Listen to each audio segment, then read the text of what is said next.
Bom dia, boa tarde, boa noite. Estamos aqui para mais um episódio do Bluecast, seu host de sempre, Gabriel Avi, e quero lembrá-los que a gente faz as nossas gravações no Blue Space. Então, se vocês precisam de uma infraestrutura completa para gravações de podcast, gravações de conteúdo, lives e tudo mais, passar por essa experiência, assim como eu, pode te dar muita autoridade, não só para você, pessoa, profissional, também para sua empresa. Então pode ser uma movimentação super legal para você trazer aí para dentro de casa. Procura a gente, o contato vai estar na descrição do vídeo com o QR Code na tela e eu tenho certeza que a gente consegue fazer o teu projeto voar.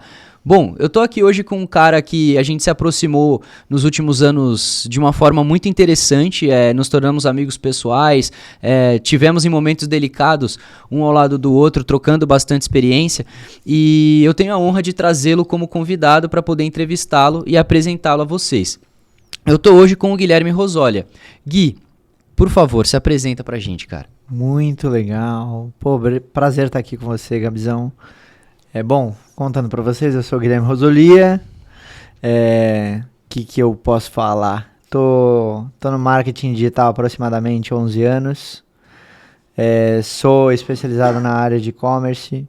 Sou apaixonado por isso. Uhum. E gosto de ajudar lojas, varejo, a maximizarem suas vendas aí. É o meu maior foco, minha maior ênfase de vida, minha maior razão de viver. É uma coisa que eu faço literalmente por amar. Então, que legal.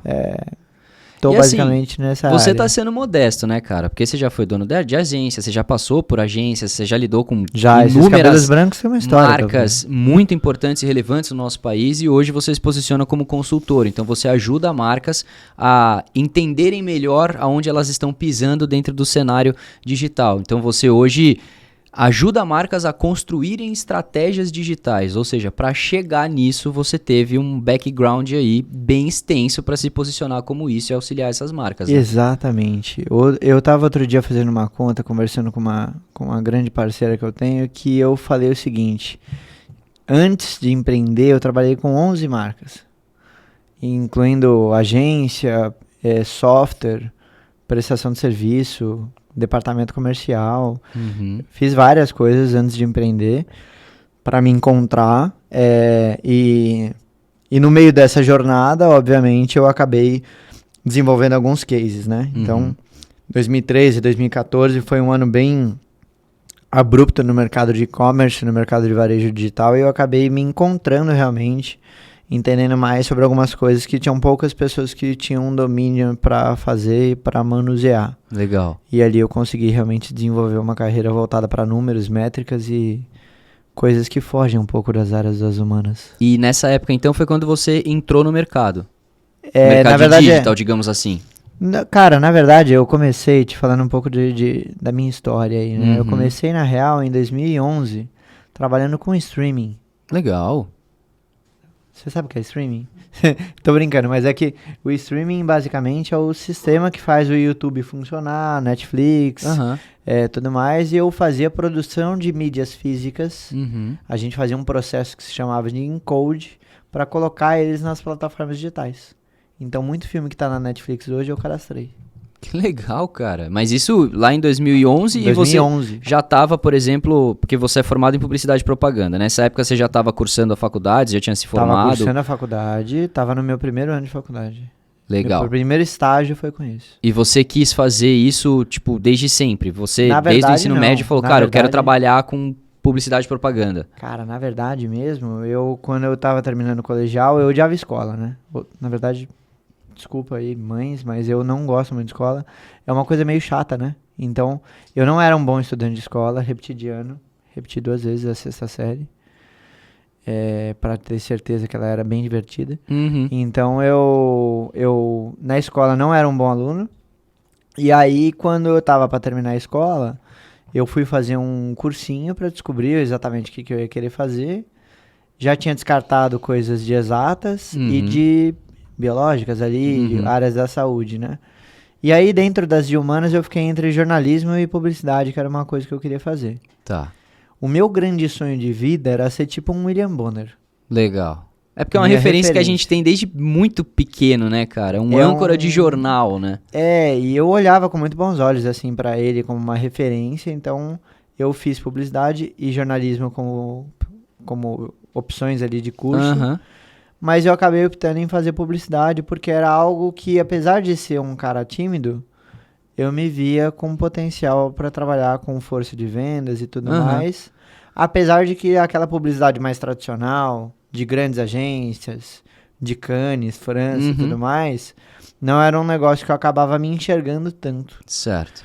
E aí nisso, naquela época que eu comecei em 2011, a internet ainda era meio tímida aqui no Brasil, né? Então eu não via muito a área disso, né? Eu ainda estava bem distante. Certo. Mas aí surgiu essa oportunidade para trabalhar com streaming. Depois eu fui trabalhar com offline. Fui trabalhar com... Cara, um bagulho muito chato. Eu fui trabalhar com a parte de CRM, Certo. mas na parte de entrega de cartas. Conta melhor sobre isso. Como que funciona um CRM para entrega de cartas? Trabalhei numa Sendo construtora offline. que se chama Gafisa. Aham. Uma construtora grande que a gente tem Sim. aqui no Brasil. A Gafisa, eles, por exemplo, vamos supor, vendeu o imóvel para você.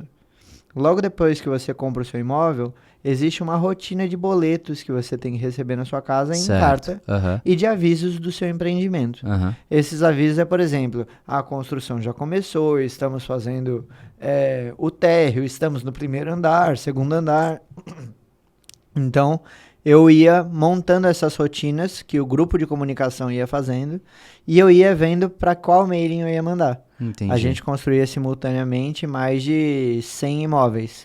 Cada imóvel tinha o seu momento de construção até a liberação das chaves e até a finalização do pagamento do financiamento daquela pessoa. Certo. Então, tudo isso era pauta para a gente discutir durante um período de pós-compra da venda do imóvel da pessoa. E isso ficava sobre sua responsabilidade. Você fazia a organização de entender quem eram as pessoas. A gente tinha uma parceria com os Correios. Aham. A gente mandava mais de 4.000 cartas por semana. Aham. E cada carta para uma cidade diferente, sobre um imóvel diferente. Uhum. E aí era uma coisa muito louca que eu tive que aprender a fazer, que era mesclar o Word com Excel para fazer a geração do número de cartas específicas para cada situação. Uhum. E aí eu fui fazendo esse amadurecimento sobre gestão de relacionamento com o cliente.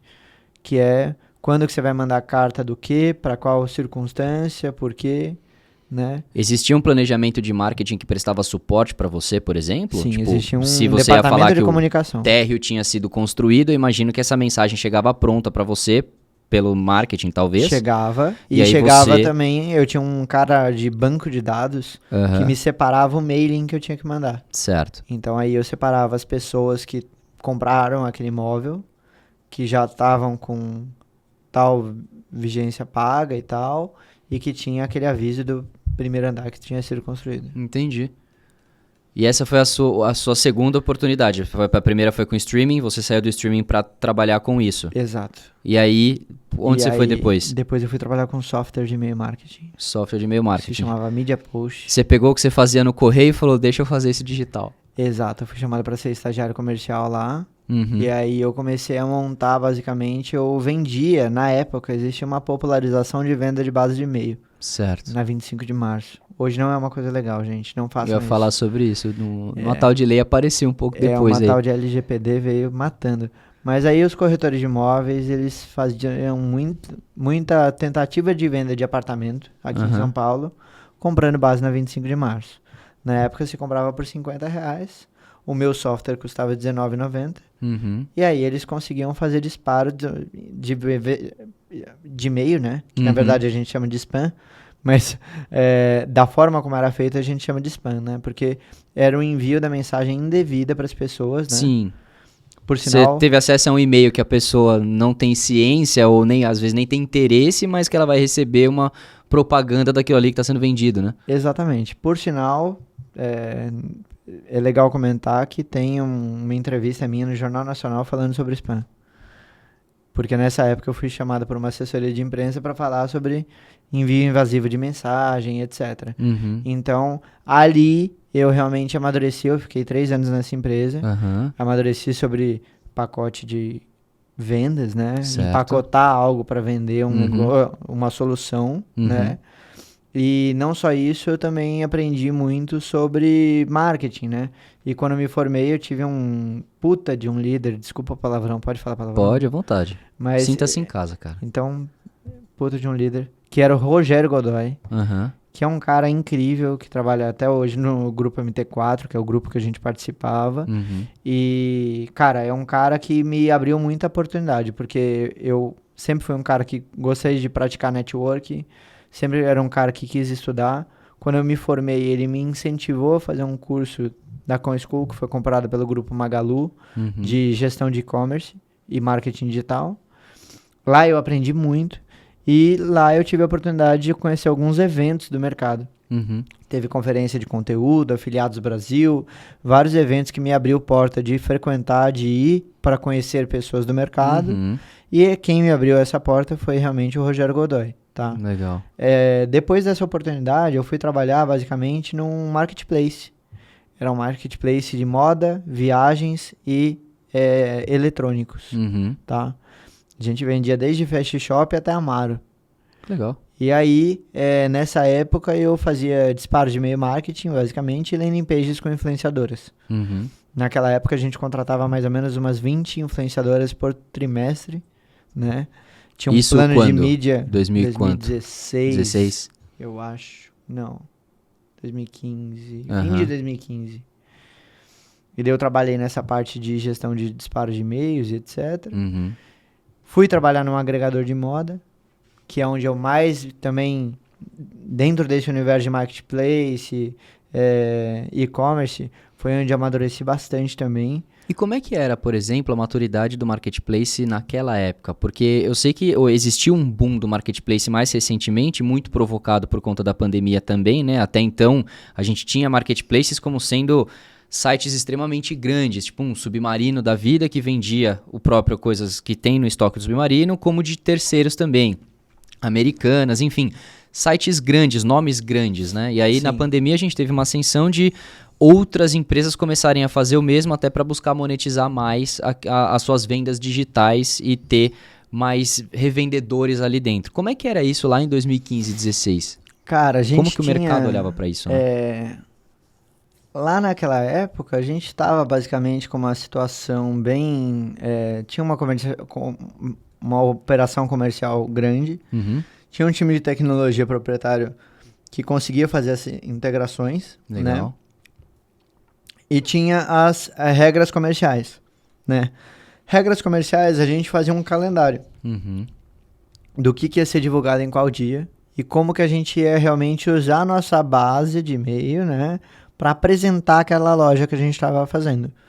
Então, naquela época, a gente basicamente fazia um plano de ação para cada marca que entrava. Então, a Fast Shop acabou de entrar como um seller nosso. Uhum. A gente fazia um plano de vendas para Fast Shop. Certo. Naquela época que a gente desenvolveu as campanhas de campanha da madrugada, que eu não sei se você já chegou a ver, Já. mas foi um grande case que a gente fez em paralelo com a Fast Shop Uhum. para divulgar melhor os produtos e as ofertas que a gente tinha. E, por exemplo, vocês faziam essas negociações com a marca diretamente, como é que vocês cobravam da marca? Era um FII, por exemplo, por venda ou vocês cobravam uma mensalidade para ele existir dentro do marketplace de vocês? CPA. CPA 100%. Tá. Percentual. Naquela época não tinha um setup, né? Uhum. E a gente fazia basicamente por vendas mesmo. Então, faturava, já splitava o pagamento para Para vocês. o caixa dos caras e para o nosso caixa. Legal, legal. E então, todas as ações que vocês faziam eram ações coordenadas junto com a própria marca. Exato. A gente calendarizava isso com a marca. Aham. E aí com o que a gente tinha também de potencial, né? Porque tinha uma base de pessoas interessadas em eletrônico. Outra base de moda Essa era a feminina, minha- outra base de moda masculina, outra base de viagens, porque a gente vendia de tudo, né? Uhum. Não tinha um nicho muito específico, assim. Aham. Então, como eu tinha grandes departamentos, dependendo de qual era a frente do cara, eu conseguia fazer um plano de ação com a loja e com as brincadeiras que a gente conseguia desenvolver em conjunto. Aí você mandava um e-mail marketing lá com as propostas que você tinha do plano de ação que vocês fizeram junto com a marca para ele ter acesso àquilo. Exato. Pô, E legal, aí, cara. obviamente, que tinha vezes que eu tinha política comercial melhor do que o próprio lojista. era outras coisas que eu ia perguntar depois. Até onde ia esse possível conflito de vocês como marketplace e a marca diretamente? Porque eu sei que existe um pouco de conflito no sentido de, às vezes, vocês fazerem uma promoção e de repente no seu site está mais barato que no site do cara, esse tipo de situação. A gente sempre tentava dialogar isso, né? Tem muito marketplace de cosméticos que não dialoga muito bem. Fica a dica. Mas, brincadeiras à parte, lá a gente conseguia brincar bem com isso, porque, por exemplo, normalmente aquele cliente já tinha estressado na base dele a venda daquele produto em específico. Certo. Então, produtos que ele tinha muito estoque e baixo nível de força de venda, ele tentava me dar para fazer um plano de ação. Legal. Então a gente brincava desde produtos que ele tinha bom estoque, bom fluxo de venda, até produtos que realmente era um negócio que ele tinha mais dificuldade para eu explorar na minha base e nas minhas ações. Porque, como era um marketplace, eu tinha pessoas que eventualmente buscavam, ali naquela época a gente tinha 3 pedidos por atendimento na média, né? Então, às vezes eu conseguia encaixar algum produto que não era para ele uma curva A e fazia sentido no nicho do que ele vendia, e no meu marketplace performava bem aquele produto. Legal. Então a gente fazia algumas brincadeiras nesse Acabava sentido. sendo complementar ao que o cara tinha de estratégia, né? Exato. Mas isso é uma maneira inteligente de fazer o negócio. Então, E aí, dependendo do produto, do SKU, a gente conseguia dar tração num produto que ficava travado, às vezes, 6 meses no estoque do cara. Que legal, cara. Mas o bom é que vocês tinham esse diálogo bem feito, né? Porque eu já escutei histórias justamente do que você falou, que às vezes as marcas, junto com o marketplace, etc., não conversam necessariamente nos detalhes, e aí um acaba canibalizando o outro e gerando problema aí, né? Exato. Isso tem que ser feito com muita... Tem que ter uma pessoa estratégica para isso, porque tem vezes que o lojista, né, o varejista, ele pluga no marketplace e ele não sabe o impacto que aquilo pode dar negativo para ele. Ele só olha para a parte boa. Só que às vezes aquilo, come o seu estoque, né? E te paga às vezes, né? Em 90, 120 dias, em um prazo muito longo. E às vezes é o contrário, né? Às vezes ele pede uma exclusividade. Às vezes ele pede alguma coisa em relação à negociação para, por exemplo, disponibilizar brinde junto, ou disponibilizar outras coisas. E dependendo de como que é essa negociação, como é essa logística, é uma brincadeira que pode ficar mais caro do que barato, né? Com certeza. Porque o lead é sempre do marketplace, né, gente? Então, venda de marketplace, o lead não é da marca. Sim. Então, tem que ter uma estratégia de produto para marketplace. Porque dependendo do que você tem, é um negócio que pode ser que te dê um trabalho muito grande e uma receita muito baixa. E quais foram os desafios principais que você enfrentou atuando com o marketplace lá? Quais as posições que você assumiu lá dentro pelo período que você ficou lá e desafios que você passou? Cara, lá eu acabei ficando pouco tempo porque teve uma mudança global ali. E era uma marca, o marketplace que eu trabalhei se chamava Optimize, né? Do grupo CSU, que é um grupo de cartão de crédito bem grandioso que tem no Brasil. Então, naquela época, a gente tinha algumas questões relacionadas à implementação técnica de algumas coisas, algumas restrições para conseguir realmente avançar com a parte de desenvolvimento de estratégia orgânica e tal, né? Porém, tinha um time de pessoas muito bem capacitado. Legal. Então, lá eu consegui fazer um network muito grande com um diretor da Sony, da Fast Shop, pessoas que trabalharam no Shop Together, que é um grande varejo que a gente tem aqui no Brasil. Então, tinham muitas pessoas com um nível de conhecimento bem grande. Então, isso era bem legal. Agora, eu saindo de lá, eu fui trabalhar num agregador de moda que era praticamente um marketplace, mas vendia por CPC, vendia por clique. E daí lá, basicamente, eu tinha várias lojas de moda e eu tinha meta de visitas para entregar para cada um deles.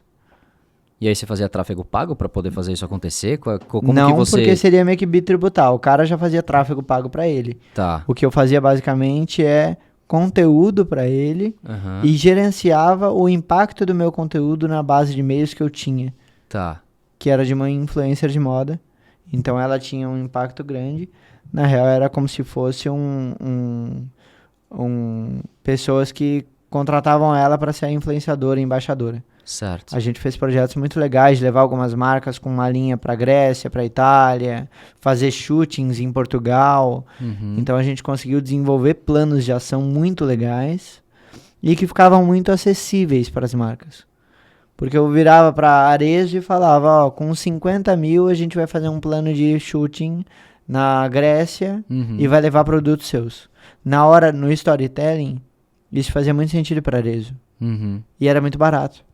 Então a gente desenvolvia planos de ação em relação a isso, fazia um conteúdo de blog, fazia conteúdo em vídeo e entregava um baita de um material para ela de foto, vídeo, influencer. E era tudo isso empacotado. E eu tinha uma base de e-mails de pessoas que confiavam nos produtos que eu indicava, tipo um marketplace, que eu conseguia gerar também campanhas para essas pessoas falando daquela marca e do qual era o look recomendado com aquele produto em específico. E aí, por exemplo, quando a pessoa interagia com você dentro desse produto que você tinha, ela ia direto para o site do seller, por exemplo? Isso. Ela comprava lá. Você era como se fosse uma vitrine. Exato. Eu era como se fosse um blogueiro, vai. Tá. Né? Um portal de moda, né? Como se fosse um portal de moda que eu gerava o link parametrizado para ela. Tá. Entendi. Eu falava, se você precisar de tal coisa, vai no site do Gabriel. E aí você ia no site do Gabriel e fechava a venda do tênis que você queria. E que nesse caso era comercializado por clique, como você falou. Exato. Então, não necessariamente você comprometia a venda, mas você montava editais, coisas que chamassem a atenção dos usuários suficientes para gerar clique, tráfego e, obviamente, possível venda no final. Exato. A gente fazia o topo do funil ali, o awareness, e obviamente que tentava cruzar na área pro cara. E como é que era a estrutura interna da empresa? Curiosidade, porque digamos que vocês seriam esse marketplace, essa vitrine com os links parametrizados, aí lá dentro da estrutura tinha essa pessoa que era influenciadora, o que você comentou. Cara, eu tava vendo, esse daí foi meu último cargo CLT, eu acho, praticamente. Que doideira. Isso em 2015, não, 2016 já, 2016. E lá foi a última vez que eu fui CLT na vida, cara. Lá, basicamente, o que eu fiz foi... Eu era gerente de CRM BI. Eu fazia as análises dos e-commerces. Entendia comportamento, behavior, analytics, aquela nerdice toda. E fazia relatório para as marcas de potencial que elas tinham, né? E daí eu tinha um departamento de CRM BI, que era eu e mais uma pessoa. Eu tinha um departamento de tecnologia, que tinha um software para geração de HTML de e-mail, para eu disparar as campanhas de e-mail, né? Isso a gente fez um software que era... eu colocava qual eram as marcas que eu ia acionar, quais eram os produtos, ele gerava um HTML pronto para mim. Isso era bem legal. Me ajudava muito. Com toda certeza. Então, até porque eu disparava 21 e-mails por dia, tá? E final de semana era 123 e-mails. Por dia? Por final de semana? Por final de semana. Porque era 20 na sexta, no sábado e no domingo. Então era muita coisa, cara. Muita coisa mesmo. Então, a gente desenvolvia um plano para entregar visita para essas lojas, né? E aí a gente ganhava uma mensalidade ali, às vezes com variável, de determinadas marcas, né? E daí eu atendi Shop Together, Arezzo, Farfetch, que mais? Ateliê de calças, Schutz. A gente chegou a fazer Quem Disse Berenice, cosméticos, Casa, Mesa e Banho. E aí a gente ia fazendo essas marcas, tinham as 40 marcas que a gente atendia na época e entregava visita para cada uma delas. É um modelo de negócio interessante, eu não tinha visto dessa maneira até então, sem ser como se fosse um próprio marketplace, um comparador de preço que até pouco tempo atrás era bastante comum de ser encontrado também. Né? Então. E aí naquela época era bem bacana isso, ajudava bastante. A dona da marca, né, que era a Mari Ribeiro, ela tinha um network bem forte no ramo da moda. Ela tinha o ecossistema na mão dela, assim, então era bem legal e ela conseguia desenvolver bastante produto. Só que daí ela começou a dar mais ênfase na parte de eventos, que para ela era mais legal, né? Shootings, montar looks, fazer foto, vídeo, material para a marca, né? Porque as marcas, elas queriam otimizar isso E ele acabou focando mais em eventos, shootings e tudo mais. Uhum. E a parte de CRM, BI, dados, site, ela deixou de lado. Tanto que o Entendi. site não tá mais no ar, mas a empresa continua. Porque focou em outro nicho de negócio. Focou em outro nicho que Perfeito. pra ela era mais lucrativo, mais rentável. E aí de lá você foi para onde? Fui para a Corbis, que é uma agência bem Parceira grande, nossa. parceira da Blue. E lá, basicamente, eu cuidava... Eu entrei lá para cuidar de SEO. Uhum. Nada a ver com o que eu fazia, né? Mas eu era meio técnico, então eu manjava, sabia fazer, sabia argumentar e sabia falar com o cliente. Certo. Então eu era o front office de SEO ali da agência, basicamente, para cuidar das coisas. Uhum. Montei um time ali de umas 7 pessoas, mais ou menos. Uhum.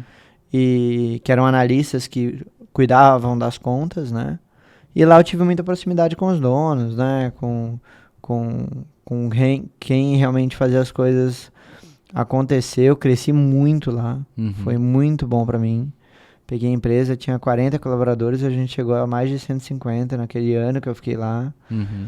Foi uma escola pra mim, tenho um carinho imenso pelo Felipe Macedo, Renan Mota, Galba, galera que trabalha lá. Uhum. Falo com eles até hoje, a gente troca figurinha, conversa bastante. Foi uma baita de uma escola. Eu acabei saindo de lá porque eu recebi uma oferta para ir para Leroy Merlin, né? Direto. Que eles queriam fazer o lançamento no Marketplace lá e de um app Uhum. da Leroy. E tinha uma missão bem grande lá. E nessa época já começaram a me indicar pessoas que tinham trabalhado comigo nas outras experiências. Começaram a me indicar muito para consultoria. Uhum.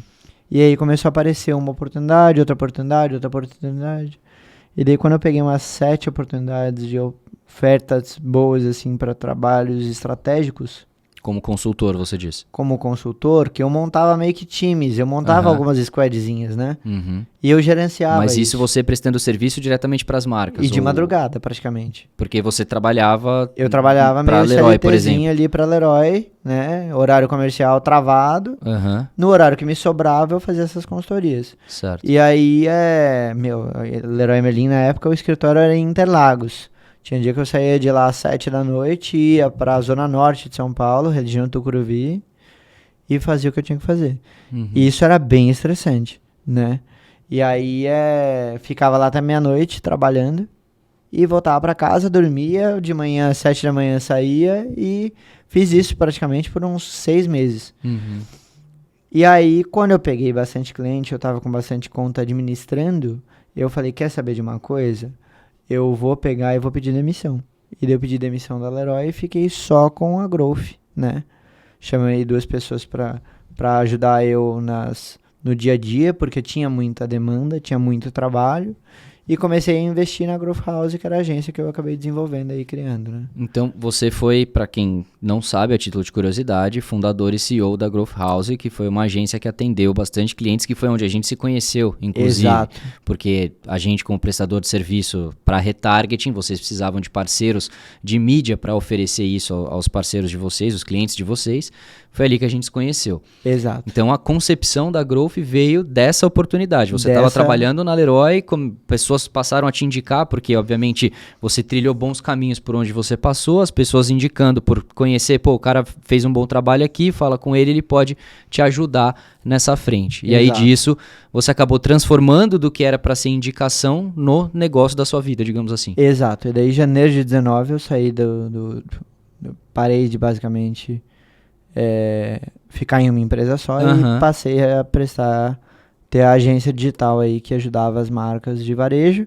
E aí o começo foi uma loucura, né? Porque tinha determinados clientes que saíam rápido, ficavam um pouco, não tinham capital de investimento, não tinham estrutura de marca. Então o começo foi patinando bem assim no primeiro ano. Segundo ano em diante, a gente tinha uma rotina bem mais instruída e bem mais fluida, né? Com negócios já online. Por isso que a pandemia não me afetou, né? Isso é legal comentar. A pandemia não me afetou em nada, porque 99% dos meus clientes eram digitais, estavam preparados para online. Então, eu acho que eu perdi um cliente, que era um cara que vendia palestra, bem aleatório, assim. Mas o resto tudo manteve tudo rodando normal e venderam mais ainda. E como é que foi para você chegar à conclusão, por exemplo, vou transformar isso na minha própria empresa? Vou fazer isso sozinho? Vou chamar algum amigo ou pessoas que eu confio para abrir esse negócio comigo? Porque o que aconteceu no caso da Blue, por exemplo, foi muito nessa situação.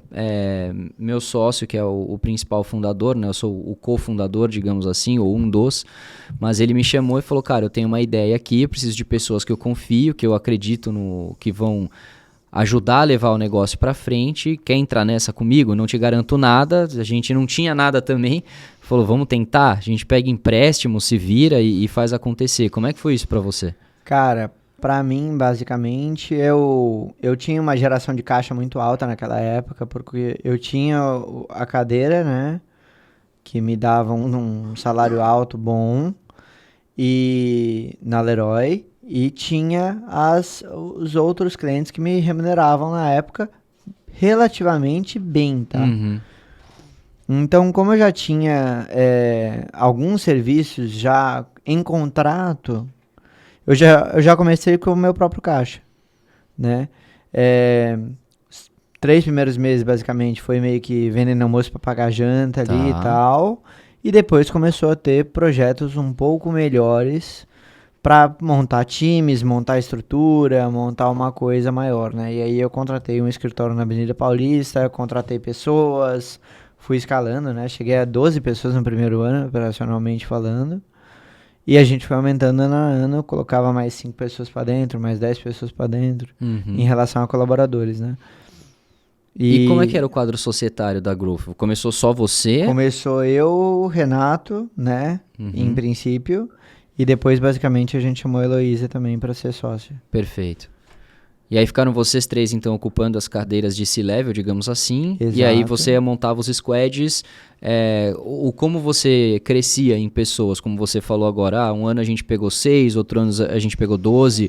Você crescia à medida de entrar cliente novo que demandava uma quantidade de pessoas. E aí você alocava um squad para esse cliente. Como que você fazia a estrutura interna do seu negócio? Dependendo de como era a demanda do mercado, dos departamentos que a gente ia colocando. A gente tinha uma métrica de qualidade de prestação de serviço.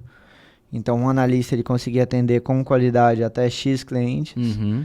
E se começasse a estourar aquilo, a gente já levantava a mão para contratar mais alguém para aquele departamento, basicamente. Vocês chegaram a ter squads dedicados? Tipo uma conta grande que tinha lá dentro que demandava pessoas só para ela, por Sim, exemplo?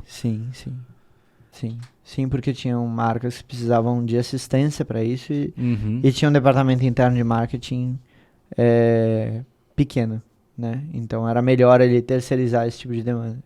Legal. E como que era, por exemplo,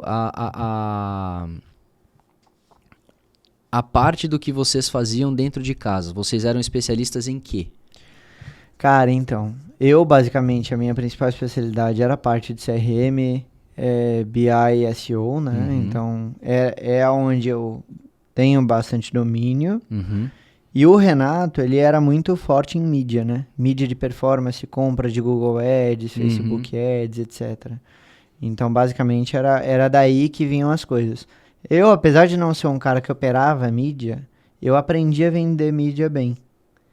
Então, Porque tá dentro do ecossistema de uma certa forma, né, cara? exato. E é uma demanda no mercado que é muito, muito grande, né? As Aham. marcas, a primeira coisa que elas pensam que resolve o problema delas é mídia. Então, mídia, num geral, é algo que se popularizou bastante, né? Por isso que a gente tinha que filtrar também com quem a gente ia trabalhar, porque tinha muita marca que não tinha estrutura, queria mídia, mas queria um negócio... eu só quero ligar uma campanha, eu quero um negócio muito baratinho, eu quero...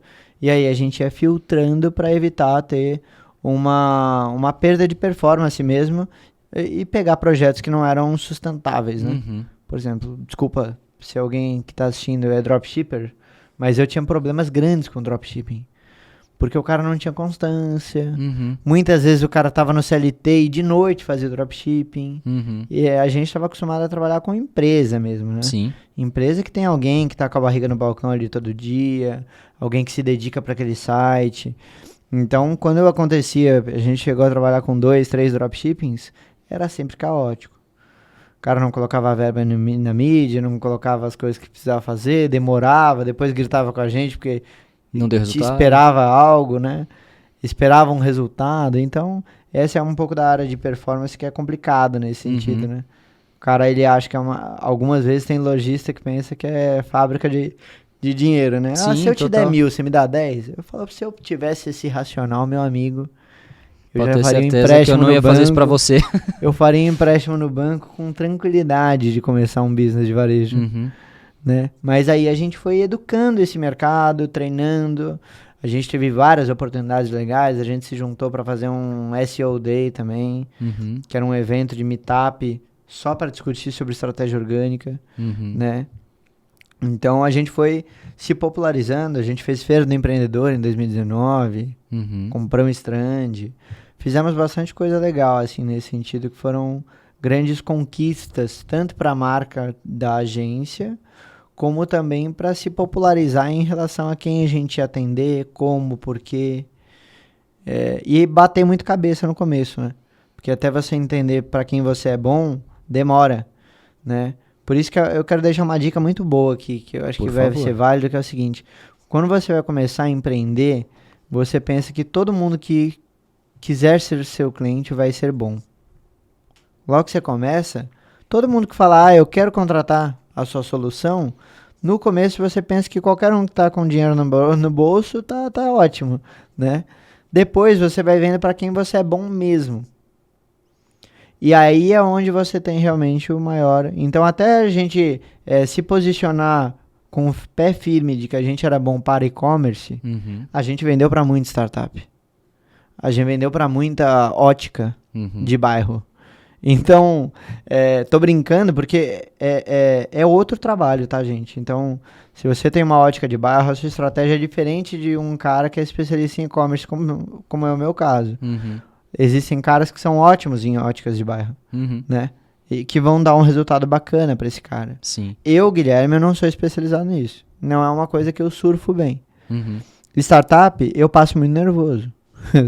Porque a startup, normalmente, eles querem o quê? Eles querem, eu quero 45 landing pages, eu tenho R$ 1.500, faz alguma coisa. E você tem 48 horas. Uhum. Então, pra mim é caótico. Então, Sim. não vale muito a pena. Então, dependendo do que a gente tem de ecossistema, né? No nosso caso, era varejo digital. Então, a gente se posicionava como isso e foi cada vez mais deixando de enfrentar problemas de tentar se encaixar no que não era bom pra gente. Mas isso vem também com duas coisas, né? Que é a maturidade do negócio e a maturidade de vocês que provoca a maturidade do negócio, né? Exato. Porque no começo é aquilo, você trabalhava meio que CLT para uma empresa, no teu tempo livre fazia a sua empresa caminhar em paralelo, até você ver que aqui tinha uma oportunidade muito maior para você deslanchar numa carreira empreendedora. Então você vê que tudo vem de momentos, né? As Sim. coisas começaram a se encaixar depois de um ano de você com a empresa aberta, começou, imagino eu, aí já tinha a sociedade, cada um dentro do seu quadrado, com processos, áreas, coisas conversando, é maturidade do business, cara, não dá pra nascer com tudo redondo, né? Exato, não tem nem como. Então foi um negócio que, e você perguntou pra mim, como que foi essa decisão e tal, foi acontecendo de forma muito natural, Uhum. porque eu passei por uma fase na minha carreira que eu me sentia muito mal de ter só uma fonte de geração de renda. Mas isso porque você desde sempre estava acostumado a fazer muitas coisas em paralelo. Não, na verdade eu estava acostumado a trabalhar numa empresa CLT bonitinho. Tá. Só que eu me incomodava com isso porque eu pensava, putz, se eu caso, eu tenho um filho, como é que eu vou ter só uma fonte de renda, Uhum. né? Então eu me coçava em relação a isso. Eu falava, será que eu vou fazer freela? Será que eu não vou? Só que o mercado de freelancer em 2012, 13, 14 era muito carente num geral. Não existia muito espaço para você fazer uma prestação pontual de serviço. Isso não acontecia com tanta frequência, né? E acontecia com pessoas muito específicas, mas não existia muito o nomadismo digital não estava tão em alta para prestadores de serviço. Tinha alguns lançadores já, tinha algumas pessoas que já estavam voando e ganhando grana, né? Mas não era uma coisa tão normal. E eu me incomodava de falar, não, eu vou sobreviver com salário 2.500 no CLT. mês.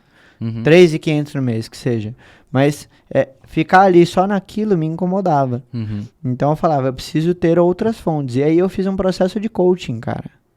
Contratei um coaching, não era o Pablo Marçal, antes que você me pergunte, mas eu contratei um coaching para me ajudar a montar um processo. Instalou o Drive na sua cabeça. E o cara me montou um processo comigo de como que eu ia me profissionalizar para sair do CLT, para não depender de uma fonte só de renda. E aí eu comecei basicamente a jogar com isso, né? Uhum. A usar isso a meu favor. E isso Essa me foi a ajudou a época da desenvolver. Leroy, por exemplo, ou veio de antes já? Veio de antes. Isso me ajudou a me desenvolver comercialmente Uhum. para conseguir desenvolver projetos que eu poderia agregar, né? Para não ficar travado em um lugar só. Uhum. Né? Então, ali eu comecei mudou a minha cabeça bastante, porque eu comecei a falar, cara, eu não vou travar minha vida em uma coisa algo só. restrito, né? Uhum. Então, pra mim, acabou sendo eficiente nesse sentido. Isso virou paradoxal pra você quando você estava na sua empresa? De, por exemplo, porque a sua empresa ela é sua e aí à medida que você conseguir fazer forças de vendas e etc e crescer, você vai ter uma fonte de renda muito maior, mas continua sendo uma única fonte de renda. Ou você...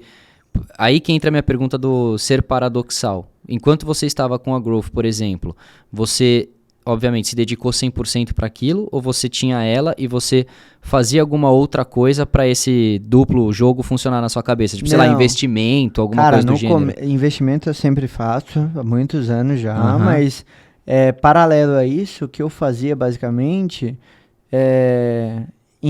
existiam coisas que eu fazia que me traziam força para Growth Aham. e me catapultavam. Certo. Então, por exemplo, o podcast que eu te contei, que eu tive, pra quem não me conhece, não sabe, eu tive um podcast aí, se chama Mind, joga lá no YouTube. Uhum. Mas a Mind, por exemplo, ela nasceu com a ideia de me ajudar a me conectar com mais pessoas.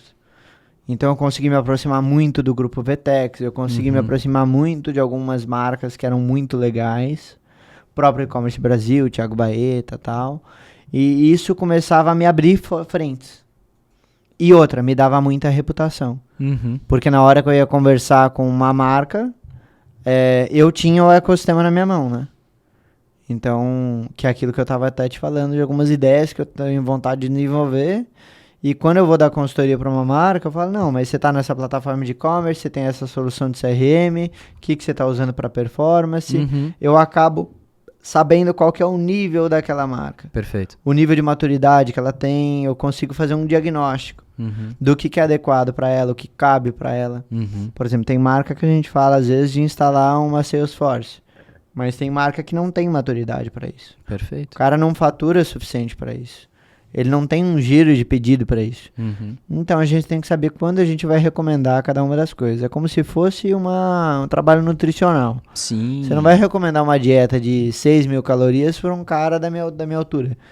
Eu tenho 1,66 m de altura. Uhum. Então, E que, não que é o seu caso, mas, por exemplo, que não pratica atividade física, porque o cara vai pegar 6.000 calorias, vai se tornar um excesso e ele vai engordar. exato. Uhum. Então, no digital, eu meio que eu aprendi a fazer esse diagnóstico.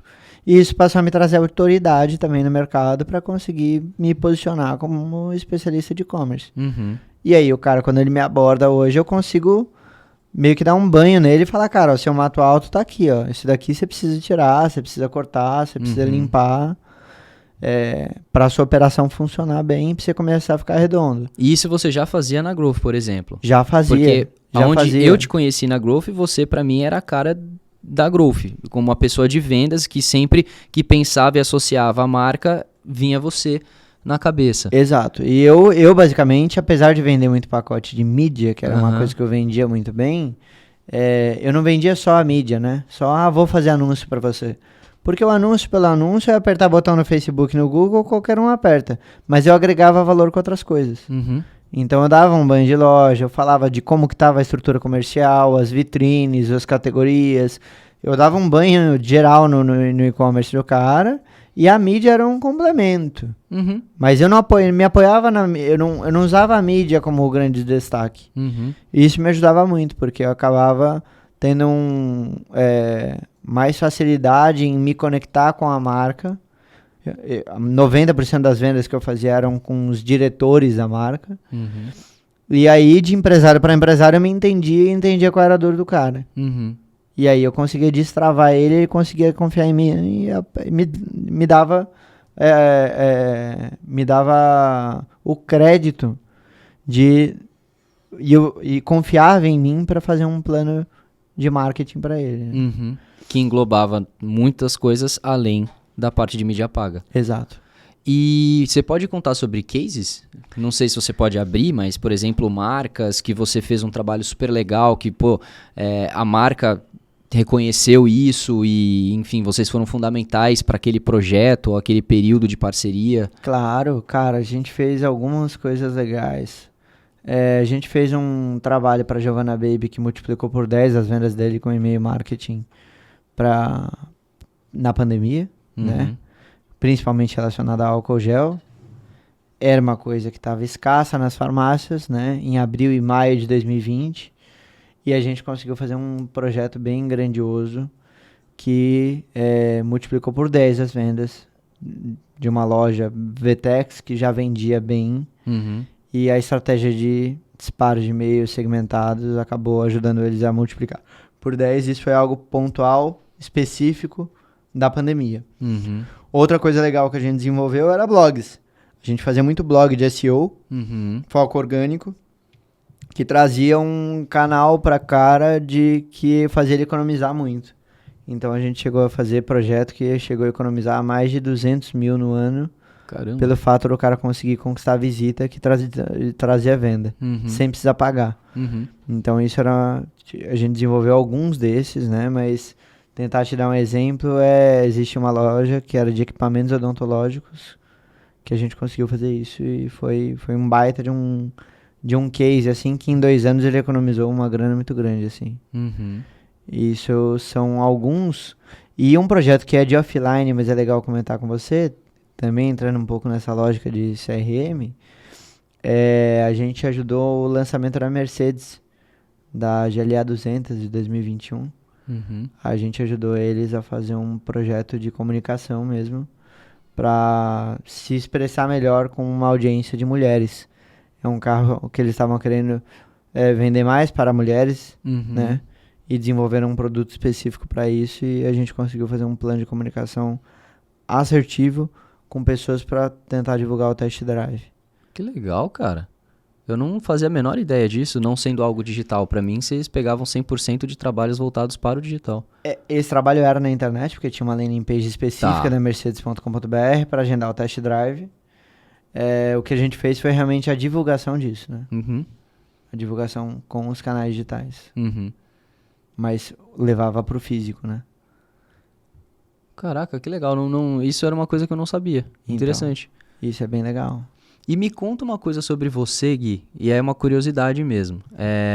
Uma coisa que eu percebo 100% das vezes que eu te vejo dentro de ambientes que a gente frequenta é que você é um cara muito bem relacionado. Então você conhece, cara, praticamente todo mundo do mercado. E o interessante de você não é só um foco específico, você não conhece só pessoas do e-commerce, você conhece bem pessoas de tecnologia, de e-commerce, da parte de gestão, da parte de logística, gateway de pagamento, você conhece o 360 do mercado, né? Você é um cara bem relacionado. O que fez você chegar nisso? Porque lá no começo da nossa entrevista você falou que você era um cara tímido. Ou seja, hoje você é o oposto do cara que você abriu falando sobre. Então, como que você construiu isso? Cara, eu basicamente, depende das circunstâncias, hoje eu até falo menos que eu sou tímido, mas eu me considero um pouco tímido, mas eu sempre considerei que network é uma coisa importante para a carreira, né? E eu sempre, para ir construindo a minha autoridade como especialista de e-commerce, eu comecei a olhar o que cercava o lojista de e-commerce. E tudo que estava em volta dele eu tinha que ter domínio e eu tinha que conhecer para entender quais eram as alternativas que ele usava no dia a dia dele. Perfeito. Então eu comecei a ter um nível de contato e fazer contatos e network com pessoas que estavam próximas dos meus lojistas. Cara de pau total. Cara de pau total, LinkedIn, adiciona LinkedIn, chama para um cafezinho e vai. Por estar mais em marketing, tem coisa que eu acabo tendo pouco contato, né? E coisa que eu acabo tendo muito contato. Por exemplo, com você eu tenho muito contato, com uma plataforma de e-mail chamada Dynamize eu tenho muito contato. Mas, por exemplo, com a Pagar.me eu não tenho tanto contato com eles. Com o Mercado Pago, não tenho tanto contato com eles. Então eu acabei mapeando as oportunidades para entender, porque quando o cara, basicamente, o lojista vai me conhecer, ele pergunta, putz, que solução que seus clientes usam para tal coisa? E eu sempre tenho alguma resposta. Eu estudei muito sobre isso. Então, é estratégico para mim saber quem são as pessoas que estão ativas nesse mercado, quem está lá e pode ajudar aquela empresa, né? Quais são as cartas que eu vou usar para determinada circunstância. Então, eu tenho algumas alternativas para determinadas situações que eu acabo utilizando ou não utilizando, dependendo do contexto que está aquela marca. E aí, óbvio que eu entendo, porque o fato de estudar as marcas, etc., nem sempre eu vou no que o cara me fala, né? Isso é um ponto engraçado, porque você soube aí, né, e tudo mais da minha agência, né? Então, na minha agência, o cara chegava às vezes com uma dor que ele falava que era dor em mídia. Só que quando eu conversava com ele, eu via que o problema dele não era em mídia. Ele tava me ligando e tava acreditando que o problema dele era mídia, mas não era. Outro dia mesmo, não vou citar aqui pra minha grande amiga não ficar brava, mas é a Kelly.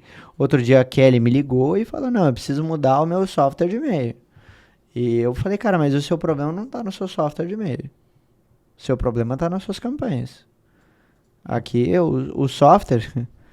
É igual eu falar assim, não, eu não tô conseguindo chegar no bairro de Perdizes, em São Paulo. Seu problema tá para chegar lá ou tá no como, né? Então, às vezes a pessoa, ela trava em alguma coisa e é normal isso, tá? O varejista, ele, às vezes, tem coisa que é mais fácil para ele falar que é em mídia, falar que é um software, falar que é alguma coisa, do que realmente pensar o como que você vai trabalhar melhor aquilo. Porque dá trabalho. Sim. Né, Gabs? Então, o varejo, muitas das vezes, pelo dia a dia, tem muita coisa que ele quer resolver rápido e barato. Né? Ele quer a solução mais barata e mais rápida. E às vezes tem coisa que você tem que gastar tempo naquilo. Tem que gastar mais energia naquilo, tem que desprender mais esforço naquilo. É óbvio, né? Se todos os problemas que a gente tem a gente pudesse resolver com 2, 3 cliques, seria incrível. Mas tem vezes que você tem que gastar mais tempo, mais energia numa questão para conseguir ir para um outro patamar. E isso é um trabalho que eu tento fazer com as marcas, de aculturar ela para um outro nível. Porque ele tem que sair daquilo. E às vezes o lojista, por estar preso na operação, no estoque, na venda, na compra, e no processo do dia a dia da loja, ele fica muito olhando para o Analytics, mas ele não olha o todo. Sim. Então, às vezes o que eu faço é realmente falar, calma, espera um pouco, respira fundo, fica com um pouco menos de ansiedade e entende que o seu problema não está aqui onde você está pensando. E aí eu tenho que mostrar os números dele, eu tenho que fazer umas contas para falar, cara, você tá achando que seu problema tá em um número específico que não tá aqui. Seu problema não tá aqui. Você pode estar reclamando disso por outras variáveis, mas sua venda tá entrando, seu checkout tá funcionando. E aí eu mostro pro cara, isso tranquiliza o lojista e faz ele confiar em mim pra poder trabalhar com ele. Então é interessante porque você, dentro dessa sua construção, isso teve total convergência com a posição que você ocupava dentro da sua agência, né? Porque Sim. Sendo um cara que olhava para toda a frente consultiva da coisa e trazia a estratégia como um todo para o cliente, você realmente tinha que saber de tudo, né? E isso me fazia também escolher as vendas que eu ia fazer, né? Porque tinha vezes que, como eu te disse, o cara gritava, não, preciso trocar de agência de performance. Eu falava, cara, não. Seu problema não tá na agência de performance. Seu problema tá em você. Se você quiser vir pra mim, eu vou te ajudar com o maior prazer, mas não vai mudar o seu contexto. Do Eu vou colocar um outro moleque pra fazer a pilotagem do seu anúncio, mas se você continuar gritando que você tem frete grátis, que é a única coisa que você fez nos últimos 6 meses, você não vai vender. Você vai mudar a sua comunicação também? E daí o cara assustava, né? Uhum. Porque eu falava, não, você vai ter que mudar também. Não é só o seu fornecedor que vai mudar. Uhum. Você mudando o fornecedor não vai vir o resultado. Uhum. Você tem que mudar a postura.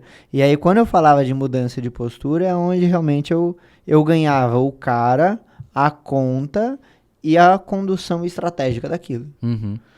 E tinha vezes que eu falava, não, pera, se você tá fazendo essa comunicação, essa e essa, e o cara tá aqui fazendo o trabalho dele, e não tá dando resultado, não tá atendendo, aqui eu tenho uma estratégia diferenciada para você. Uhum. Né? Então eu montava um plano de ação dependendo da situação que o cara tinha. Mas tinha vezes que o cara chegava com uma dor de barriga em mídia e eu vendia CRM. Entendendo o buraco que o cara tinha. E de novo, que fique frisado para quem tá assistindo, não que você vendia CRM porque você queria amarrar o cara com mais um produto que você tinha na sua agência, mas que o problema dele, ele chegava achando que era mídia, mas na verdade estava em CRM. Exato. Então você acabava apontando aonde de fato estava aquilo e atuava em cima daquilo, né? Que é a brincadeira da lâmpada e fiação, né? Uhum. Às vezes o cara acha que o problema dele tá na lâmpada, você vai ver a fiação tá toda estourada. Então eu acabava fazendo esse diagnóstico e levantava esse plano de ação para ele. Muito bom, cara. E deixa eu te fazer uma outra pergunta voltada para o seu negócio. Desde que você fundou e teve a concepção de que aquilo ia ser a sua agência, você já pensava em vendê-la em algum momento? Cara... Aonde você achava que você chegaria com ela? A maioria dos business que você vai estudar sobre empreendedorismo, você tem 3 alternativas para um business que você cria. Uhum. Ou você vende, ou você declara falência, ou você deixa de herança. Uhum. Eu basicamente não acreditava muito que eu ia deixar de herança e nem falir. Então me vender me parecia ser... Mas isso você tinha essa clareza desde o começo? O mercado de agência para e-commerce é um mercado relativamente aquecido para M&A, né? Uhum. Então acontece bastante isso no mercado há muitos anos. Então era algo que sempre flertou com a gente de lado com tranquilidade. E o que faz, por exemplo, você chegar à conclusão de vou fazer isso? Porque imagino que, como você acabou de falar, talvez você recebeu várias propostas, não uma única que foi a que você fechou, né? Como que é esse processo? Esse processo é um processo, primeiro, de conhecer as pessoas que trabalham na empresa do outro lado, que tá flertando com você, né? E o processo de entender como que aquilo pode ter sinergia com o tipo de cliente que você atende. Tá. Né? Seja, por exemplo... Tem empresas parceiras que eu tenho que sempre fazem, né, fusão, aquisição e etc. E normalmente o reflexo é baseado no cliente, né? O que o cliente precisa que eu posso oferecer, né? É uma solução de tecnologia, é uma solução de serviço. E a gente tinha frentes complementares de serviço. A gente tinha bases de clientes que davam match, né? E oportunidade de realmente fazer uma jornada de casamento de estratégia para determinadas lojas que ia fazer sentido para a necessidade da marca. Principalmente o foco nosso era a marca que ia nos conceder a responsabilidade de ajudar eles a vender mais. E aí, o que, para a empresa que vocês venderam, o que ela te brilhou os olhos? O que falou, vai ser com vocês? Cara, era perfil de cliente. Perfil de cliente era o que mais brilhava os olhos, assim, porque eles já atendiam grupos de clientes grandiosos com bons sites. Sites que tinham uma curva de venda, de maturidade estruturada que daria para montar bons pacotes de geração de negócio mesmo. E aí, para vocês na verdade seriam incorporados a essa outra entidade e vocês seriam um portfólio diferente dos serviços que eles já ofertavam. Exato. A gente era complementar. Vocês iam oferecer algo além do que uma frente que eles não cobriam. Exato. Exatamente. Eles faziam parte de implementação de e-commerce, né? Uhum. Implementação e manutenção. Focavam nisso. E a gente fazia parte de serviço de marketing que complementava isso, né? Porque dentro das auditorias de SEO que um departamento de SEO faz, gera demanda técnica, né? Uhum. Então acabava que Convergia. as coisas conversavam para ajudar as vendas da marca a aumentar. E como que foi o processo para você? Você se reuniu com o Renato, com a Heloísa? Como é que foi isso para vocês? Falou, gente, Cara, chegou e aí, o que a gente faz? então, a gente fez várias e várias e várias reuniões, né? Foi 6 meses aí de paquera e tal para fazer a coisa acontecer, né? Uhum, Tem várias coisas que entram em jogo que são complexas, mas foi natural também. uhum. Foi natural porque tinha a... Desculpa. Fica em paz. Tinha as demandas, né, técnicas do como poderia ser, né? E tinha a estrutura de departamentos, né? Quem cuidava da parte operacional, quem cuidava da parte técnica, quem cuidava da parte de marketing, de negócios. Uhum. Tinham as pessoas voltadas para determinadas coisas ali, né? E a gente basicamente conseguia desenhar essas cadeiras, essas posições, essas oportunidades do que dava para se fazer nesse sentido. Então tinha essa estrutura dentro da organização. E aí, como que foi para você, desse momento que vocês decidiram fazer a venda da empresa pro próximo momento da sua vida? Cara, eu já flertava com a ideia de sair de um modelo de agência por uma questão minha, porque a agência de prestação de serviço é um negócio que é complicado quando você vai tomar uma escala, né? E a gente, na época que a gente fundiu e etc., a gente chegou a 130 colaboradores. Uau. E aí, a administração geral de tudo isso, ela depende de um fluxo grande, Uhum. né? Não só de negócio, mas de organização, né? E aí eu já estava, né, na época da fusão, eu já tinha muitos pensamentos de não continuar no mercado de serviço de agência, de prestação de serviço digital. E quando chegou um certo momento, eu falei, não, eu vou trilhar novos caminhos para mim, porque para mim relativamente não estava sendo muito legal, assim, algumas coisas. E o mercado de agência é um mercado estressante, assim, né? Prestação de serviço é uma coisa infinita, né? E não é escalável, né? Então, isso me fazia ter alguns estresses que não eram tão legais. E aí eu falei, não, eu pra agência eu fiz uma coisa bacana, né? Mas eu acho que passou a minha fase. Tô querendo trilhar novos caminhos. E aí, basicamente, eu acabei optando em não continuar na prestação de serviço de agência. Para mim, acabou sendo algo que fazia mais sentido. Uhum. E aí, eu voltei para esse ramo mais consultivo, né? Cheguei a flertar com uma ideia de talvez voltar para uma cadeira executiva, né? Mas, honestamente, pela minha bagagem, pelo meu contexto e etc., e pelo que você falou, né? Brincam comigo que eu sou meio vereador do e-commerce, né? Uhum. E como eu conheço muita gente, muita oportunidade pinga na minha mesa, né?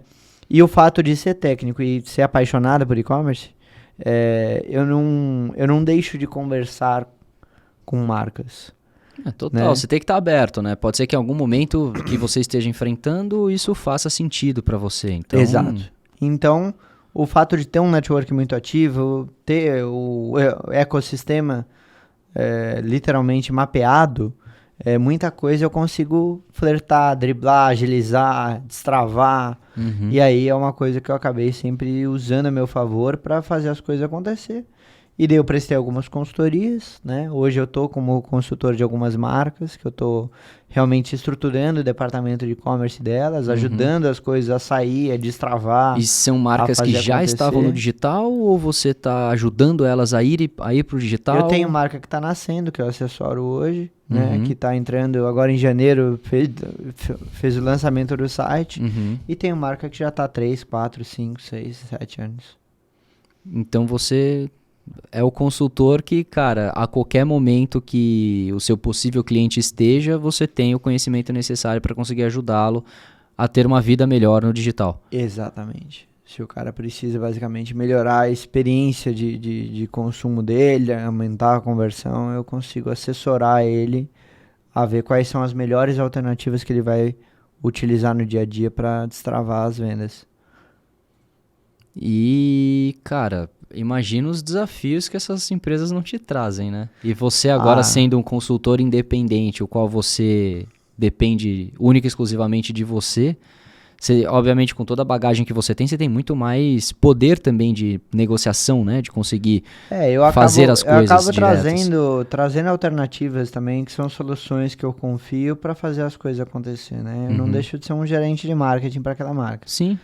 E aí a minha ideia realmente é fazer, seguinte, a gente vai precisar investir em tecnologia, a gente vai precisar investir em ferramenta de mídia, a gente vai precisar investir numa ferramenta de e-mail, e eu vou cruzando coisas para montar a estrutura que é necessária para aquilo funcionar. Que aí me traz outras possíveis curiosidades para a gente conversar. Nem sempre as marcas estão dispostas ou abertas a... Isso eu acho super interessante, porque eles pagam você para que você fale onde que está a dor e no que investir, e não necessariamente eles querem investir nisso. Como é que você lida com isso, cara? Cara, eu basicamente falo do benefício que tem aquilo, né? Eu mostro com as práticas o benefício que tem aquilo. Óbvio, Mas é sempre... suficientemente convincente para o cara querer fazer o que você acha que é necessário ou você enfrenta resistência? Cara, basicamente eu faço de uma forma que o cara ele entende o benefício daquilo. Por quê? Porque pra mim eu não quero que ele só me dê a verba e fala, faz, resolve. Eu quero que ele entenda o benefício. Quando ele entende o benefício, aí ele basicamente ele compra a ideia e ele implementa a ideia junto, tá? Se o cara ele me dá só a grana pra fazer, pra mim não é suficiente. Eu preciso fazer ele acreditar. Porque ele acreditando, a empresa acredita e a cultura da empresa acredita, tá? Eu tenho loja que eu estou implementando CRM Bônus, que é uma solução que a gente tem no mercado.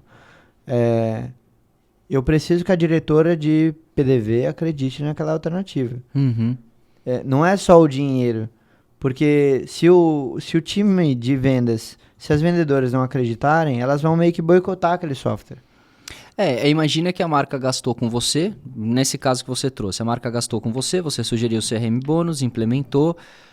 Se ninguém comprar a ideia do negócio, de certa forma o seu trabalho foi à toa, né? No sentido de, possivelmente depois, inclusive, vão dar uma nota baixa para o teu serviço. Sendo que o que você fez, teoricamente, foi entregue. Você completou o que você se dispôs a fazer. Exato. Mas se você faz toda a convergência do negócio, entender o que você está fazendo e comprar a ideia como um todo, isso se perpetua e fica de portas abertas para muitas outras coisas. Né? Exatamente. Então, dependendo de como acontece o negócio, eu tenho que destravar, às vezes, outros departamentos, né?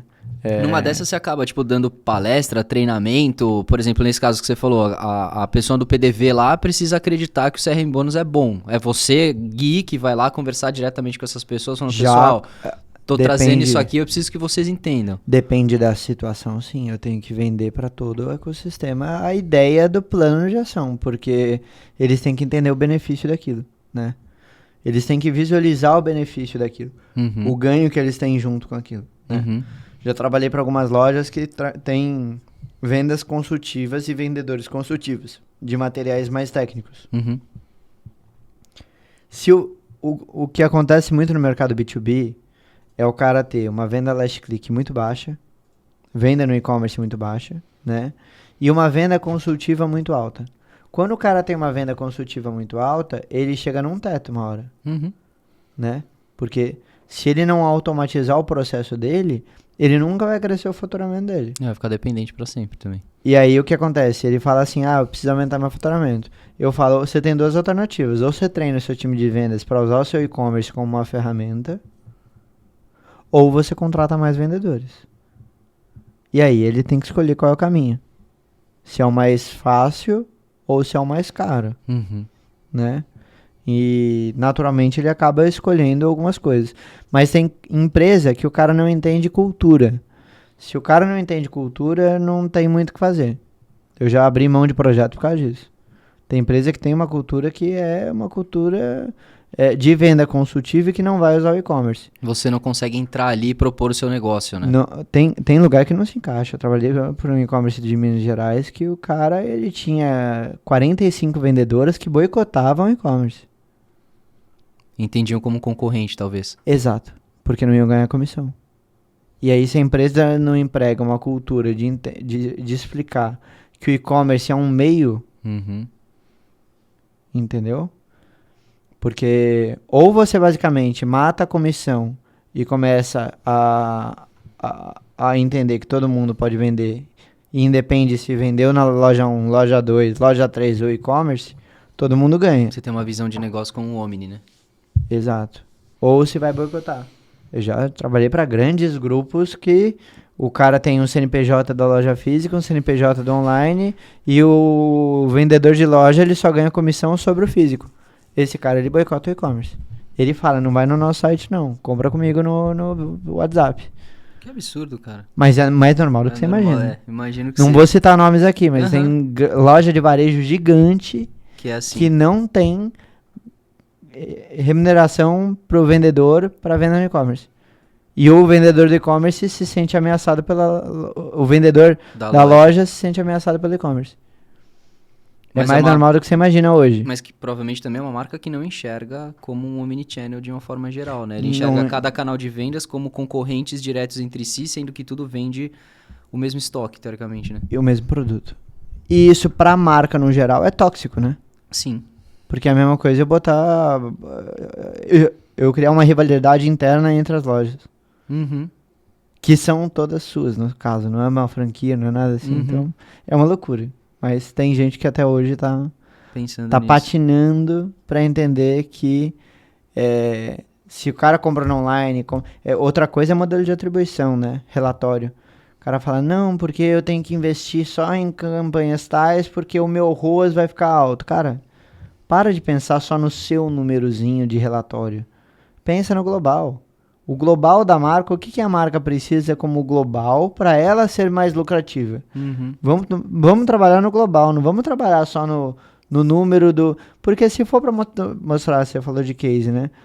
Cara, se for falar só de cases lindos, incríveis e tal, é muito fácil você criar uma maquiagem e falar, não, porque tal marca cresceu 800%. Cara, 800% de 8 Então, é legal você basicamente projetar algo no sentido de desenvolvimento de marca, de case, etc., Uhum. que considere economizar, considere crescer. Primeiro ano de uma marca, você não vai ter lucro. Você pode fazer o que você quiser, meu irmão. Primeiro ano de uma marca, você não tem lucro. Uhum. Você pode abrir o CNPJ do que você for.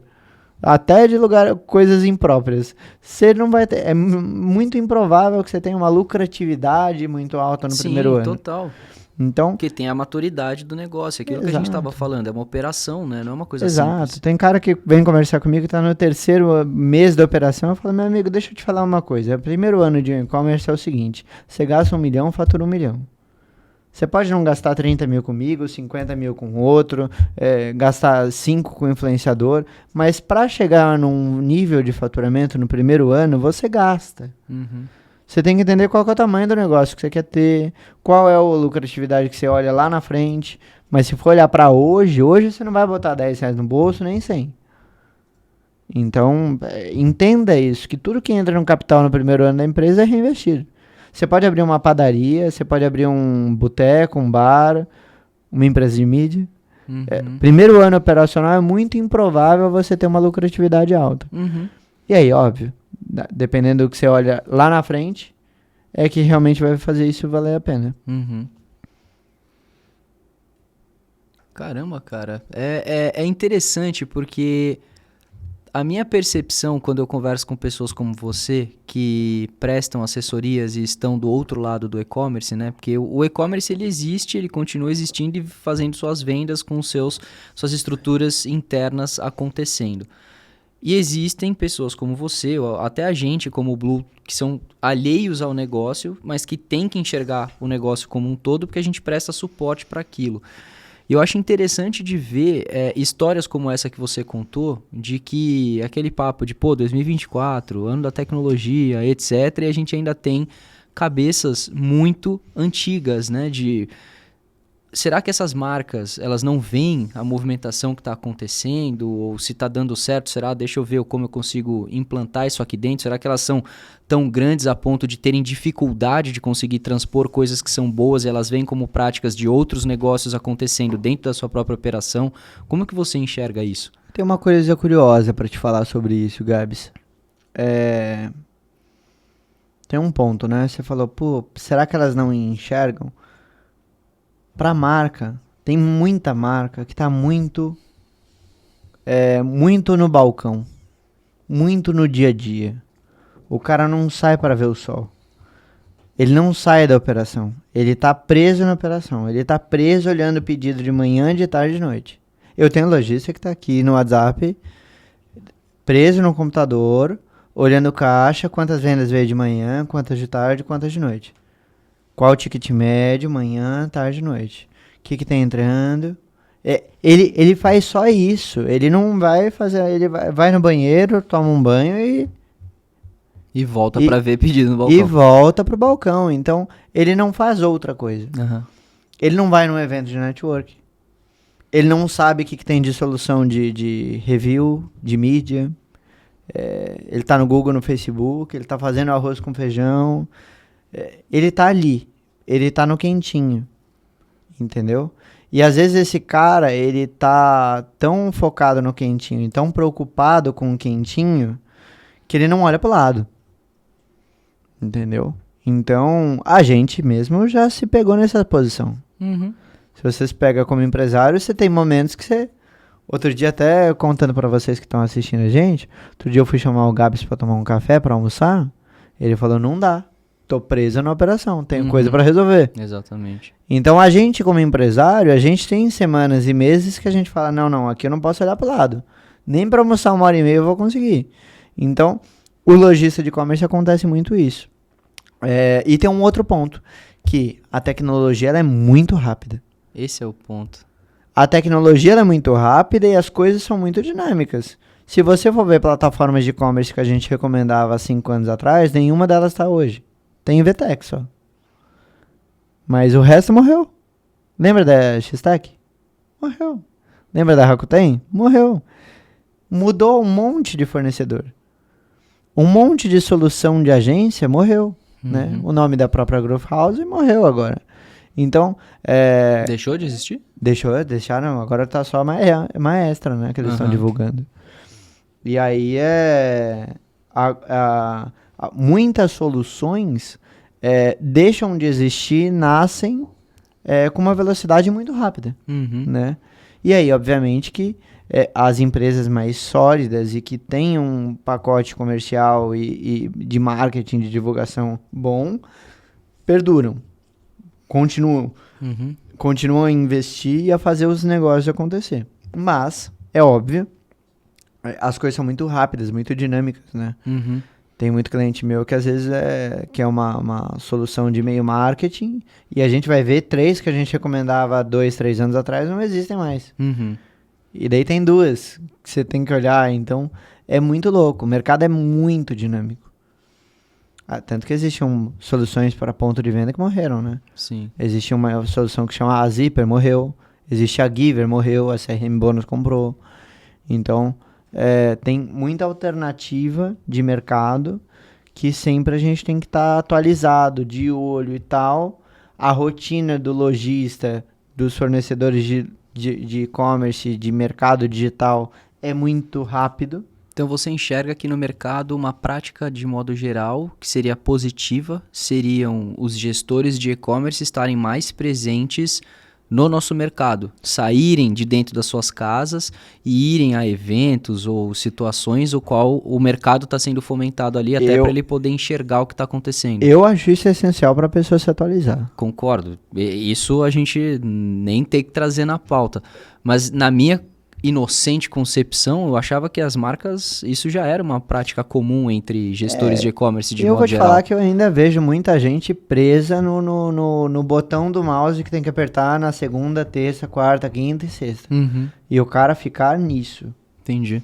Eu acho que faz parte da minha agenda deixar um tempo vago, um buraco na minha agenda, para ir para evento, para ir para network, para tomar café, para conhecer coisa nova, para entender o que o pessoal de uma outra solução está fazendo, de uma outra agência está fazendo, para me atualizar e de repente destravar alguma coisa.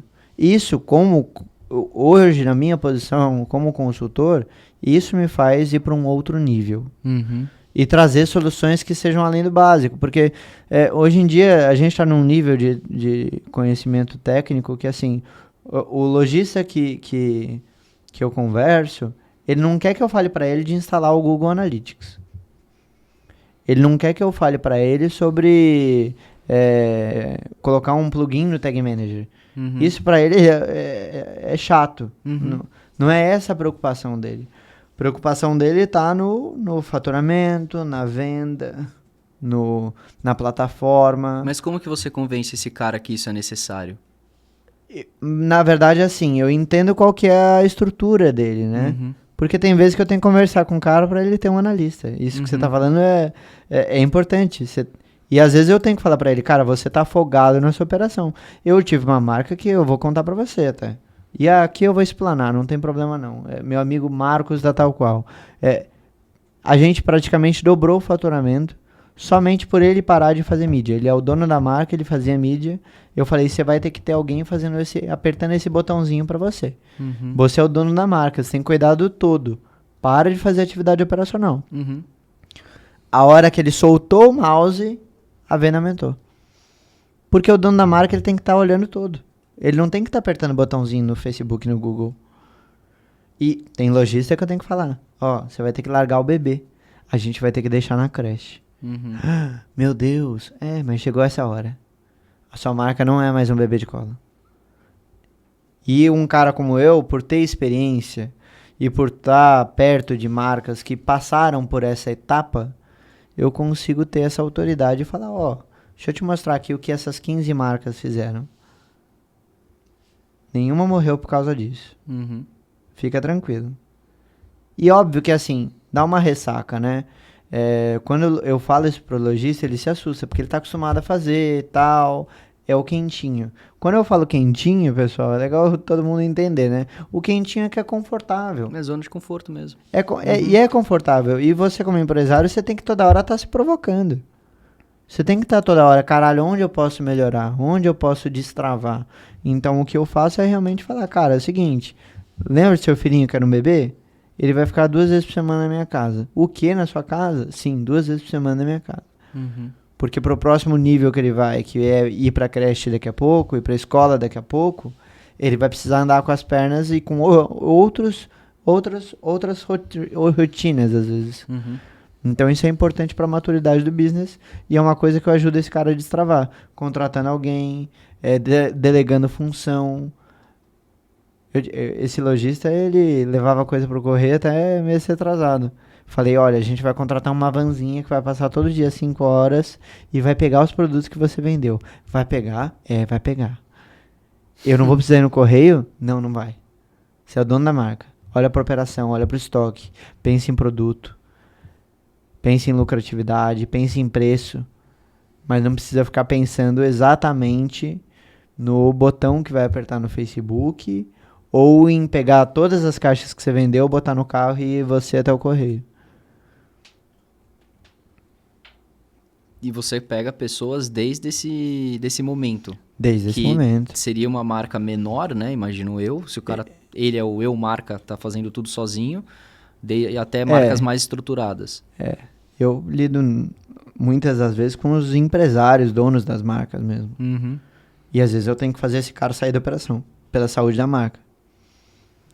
Sair da operação não que ele sai, ele sempre vai deixar a marca acontecer em muitos aspectos, mas o que acontece é que eu tiro ele do básico, né?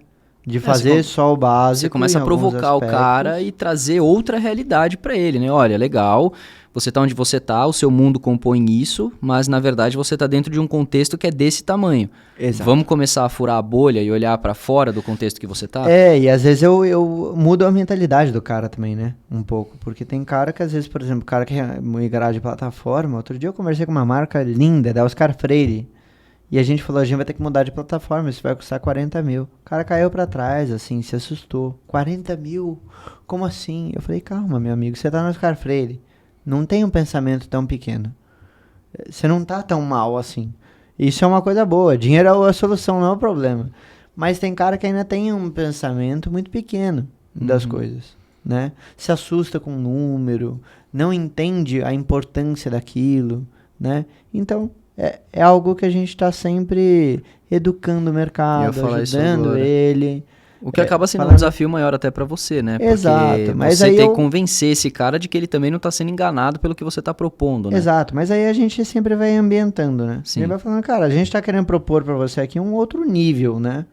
Você tá andando de lado há 12 meses. Tá na hora de você mudar, né? Vamos se mexer? E aí o cara, opa, peraí, então o jogo é outro. Eu tenho outras alternativas, né? Então a gente joga com isso para conseguir fazer ele ir para um outro patamar, para um outro nível de maturidade. E aí, naturalmente, ele vai conseguindo chegar no que ele precisa. E como você enxerga o nosso mercado em nível de tecnologia hoje em dia? Você acha que o que a gente tem é bem explorado? Você acha que falta alguma coisa para alguma frente? E aí hoje, dentro de todas as experiências que você já teve, você tem autoridade para conseguir falar sobre performance, sobre SEO, sobre e-mail marketing, sobre praticamente o que compõe uma estratégia de mídia digital, né? Então, você vê que dentro de todas essas frentes, o mercado está bem munido de plataformas. Como que você vê isso? Cara, eu particularmente, assim, obviamente que, apesar de ter um perfil generalista, eu não tenho conhecimento de tudo que a gente tem hoje no ar, porque o ecossistema para e-commerce hoje, né? Ele tem mais de, acho que 7 mil alternativas de empresas, né? Sim. Desculpa. Imagina, então, cara. Eu não tenho conhecimento de todas as soluções do mercado, porque é impossível. Mas das que eu convivo, eu sinto mais informação de algo relacionado a dados, né? Que traga insights, dados inteligentes para as marcas. Você sente falta disso? Sinto falta. E de alguma inteligência artificial, talvez de insights, de estratégia mesmo, de próximos níveis. Mas coisa que cruza estoque, produto, base de cliente, tudo que está no ecossistema mesmo do cara, entendeu? Eu acho que daria para se pensar em alguma coisa. Se eu fosse pensar, pô, o que você sente falta? Acho que eu sentiria falta de ter um ambiente para que o cara falasse, cara, com essa base, com esses compradores, com esses produtos e com isso daqui, você poderia fazer o quê? Uma salada? O que dá para fazer? Então, uma inteligência que talvez cruzasse as coisas poderia ser algo legal. Aí, tentando ter algo criativo para responder essa pergunta. Não, é mais nesse sentido mesmo, porque eu vejo que a inteligência artificial no nosso negócio, ela está sendo muito aplicada em situações, por exemplo, eu dentro da minha casa uso porque eu recomendo banners inteligentes. Então eu tenho inteligência artificial dentro da minha estrutura para ser capaz de mostrar o melhor banner para você, que o seu banner vai ser diferente do que qualquer outra pessoa vai enxergar, entendeu? Sim. Então é uma das maneiras, mas, por exemplo, com a BMS que a gente está lançando, é uma das propostas, porém não no ecossistema completo, mas sim voltado para a mídia em si. Então, olhando para a parte de mídia, a gente pensa na situação de ajudar o cara com as estratégias que ele tem ali. Então, se ele está rodando X campanhas dentro da BMS, ele vai ser capaz de ter todos os insights que ele precisa para apertar botão e a campanha render melhor para ele, do que ele parar, analisar, Ótimo. extrair relatório, olhar e cruzar e XYZ, entendeu? Sim. Então é uma das frentes que a gente está olhando. Mas eu acho interessante isso que você falou, de que as coisas consigam se conversar de uma maneira melhor para que essa inteligência talvez proponha melhores condições de otimização. E eu acho que tem que ser analisar. Hoje em dia eu não olho mais relatório last click. Ó, isso daqui dá um corte, hein? Segura aí, produção. Ó, eu não olho mais para relatório do Last Click. Eu acho que basicamente o Last Click hoje ele tomou uma frente que o cara ele quer tomar a decisão olhando só pro Last Click. Isso não é saudável. Eu acredito hoje que o cara ele participa de uma jornada. Uhum. Ele olha a rede social, ele olha o Google Ads, ele olha o Facebook Ads, ele olha uma promoção e aí ele compra no e-mail marketing. Mas ele não vai clicar, comprar e...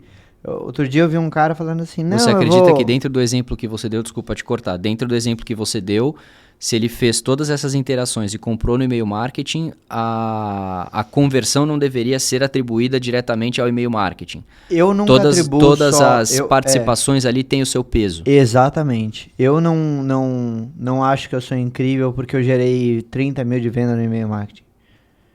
Eu não acho que ele tem que parar de fazer mídia no Facebook por causa disso. Uhum. Entendeu?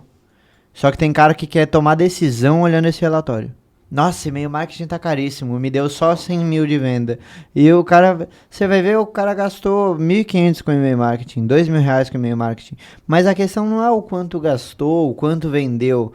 Porque se você for ficar analisando ROAS 1 a 1 de cada canal que você investe, você vai ficar maluco, né? E 2, que você tá olhando de forma muito míope pro negócio.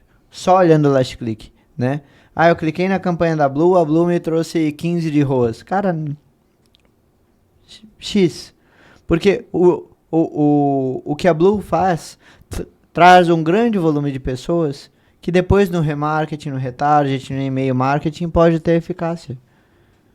E aí você vai deixar de fazer um canal por causa de uma mídia ou por causa de um número. Eu gosto de olhar pro todo hoje. Hoje a riqueza pra mim ela tá no todo. De falar, cara, minha média de venda é de 200 mil, eu vendi 300 mil esse mês. Aí, bacana, legal, vamos entender todas as coisas que a gente fez de diferente. No global. Agora, não, o que me fez vender mais foi porque eu fiz bazar e tal. Isso são coisas interessantes. Agora, você atribuir o aumento da sua venda a uma fração, seja de um veículo, né, específico, né? Porque eu tô vendo às vezes algumas marcas tomando decisão somente no last click de algumas coisas. E isso não ajuda. Porque você tem que entender de jornada. Tem cara e produto que você vai ter 3, 4 níveis de interação. Onde você olha essa jornada hoje? No próprio GA, por exemplo? Analytics a gente consegue filtrar isso. Mas honestamente mesmo, sendo bem duro assim nesse ponto, eu olho muito pro global hoje. Eu olho o last click ainda, né? Porque o relatório de last click é o que o Analytics ele traz como uma massa, mas eu não tomo decisão por lá. Eu não falo, nossa. Mas você tem algum outro meio fora do Analytics para poder entender essa jornada? Tipo, cruzando dados de realidades diferentes? Você usa algum software específico para fazer esse cruzamento de informação? Eu faço algumas análises meio manuais. Não vou mentir para você. Hoje eu faço análises mais manuais. Às vezes eu faço uma estratégia de captação de campanha, de lead para Dia das Mulheres, que me gera 0 em vendas. Mas todos os leads que eu captei, 30% eu vendi. Então, porra, não foi uma ação legal? E 30% me gerou mais de 150 mil de caixa. Então, putz, é uma puta estratégia. Você fala, putz, vou fazer uma campanha até dia 15 de abril, de Dia das Mães. Vou captar 4 mil leads. E desses 4 mil leads, eu vou fazer e-mail marketing para vender. E vou vender para 3 mil produtos, que vai me dar mais ou menos 3 milhões de reais, não é uma puta ação? Você vai deixar de fazer essa jornada, essa construção, por causa do last click de mídia? Já me vieram com uma solução dessa. Não vou fazer campanha de captação de lead porque meu ROAS cai. Eu ouvi outro dia. Teoricamente porque você está investindo um pouco mais agora, mas que a longo prazo isso tem efeito. Mas aí o cara de mídia às vezes não quer fazer a campanha junto com estratégia de CRM, porque o número de ROAS dele vai cair. Então, a visão míope dele tá travado dentro de um número, né? Não olhar o todo. Exato. Então, eu tenho que olhar o abrangente e aquilo que eu te falei. Vender as ideias. Aham. Vender as ideias. Porque às vezes eu vou querer fazer uma ação com você que não vai trazer receita para o cliente da Blue no dia 1. Uhum. Mas às vezes a gente vai captar lead junto para fazer uma campanha de Rock in Rio. E aquilo na jornada do Rock in Rio vai vender lá na semana do evento. Uhum. Ou na véspera do evento. Entendeu? Ou vai imprimir mídia, igual a Rock in Rio tá fazendo agora com a CVC na Paulista. Que todo mundo que comprar o Rock in Rio aqui em São Paulo vai ganhar um ônibus com a CVC para ir até o Rock in Rio. Por um preço adicional que você tem no pacote. Uhum. Então é uma ideia de estratégia, de campanha que dá para você casar as oportunidades, né? Cara, interessante. É uma forma interessante de você olhar para a coisa, né? Porque eu imagino na sua posição como consultor, imagino na posição do cara que está fazendo a pilotagem do e-commerce, porque as cobranças e as visibilidades elas são diferentes, né? Então, o que você falou é uma realidade verdadeira. O cara que está dentro da operação, ele está olhando o número. E se muitas vezes, aquele cara, ele é cobrado por aquele número que ele está gerando, né? Então, o ROAS 10 lá. Ele é cobrado por aquele 10. E que se em algum momento virar 9, o cara é incompetente porque ele fez o ROAS cair. Entendeu? Então tem muito disso também eu enxergo, de você ter que colocar na cabeça desse cara argumentos o suficiente para que ele consiga provar dentro da estrutura da empresa dele que, beleza, vai cair de 10 para 8, para 7 por um período porque a gente está fazendo outros tipos de ação, mas que depois a gente vai atingir um patamar diferente do que a gente estava e que é maior do que o que a gente estava. Nesse ponto que você tá falando, entra uma parada que é o plano de mídia e plano de mídia, né? E o plano de vendas, né? Tem marca que eu vou te falar na lata. Eu me projeto para não crescer em determinados meses pela saúde geral do negócio. Tem marca que você não cresce todo mês. Você precisaria ter muita grana para crescer todos os meses, Uhum. né? Você só crescer, não é 100% dos meses que você cresce. Concorda? Uhum. Então, tem muitas vezes que eu viro pro cara e falo assim, cara, esse é o mês que a gente não vai crescer, a gente vai manter. Ah, é por quê? Cara, você viu como é que tá seu estoque? Você viu como é que tá seu plano de mídia que você tá querendo me aprovar? Sazonalidade do mercado. Você viu como é que tá a sazonalidade do mercado? São perguntas que na hora que você cruza, você fala, bacana, eu fechei um março incrível. Abril a gente vai manter. Ai, não, mas eu não vou continuar crescendo 20% todos os meses da minha vida? Não. A não ser que você tenha um planinho para fazer um extra. Mas aí você não tem que pensar só aqui, tá? Porque se você crescer em vendas aqui, você vai ter que fazer pedido pro seu fornecedor de produto agora, porque eu preciso de estoque maior no mês de maio, né?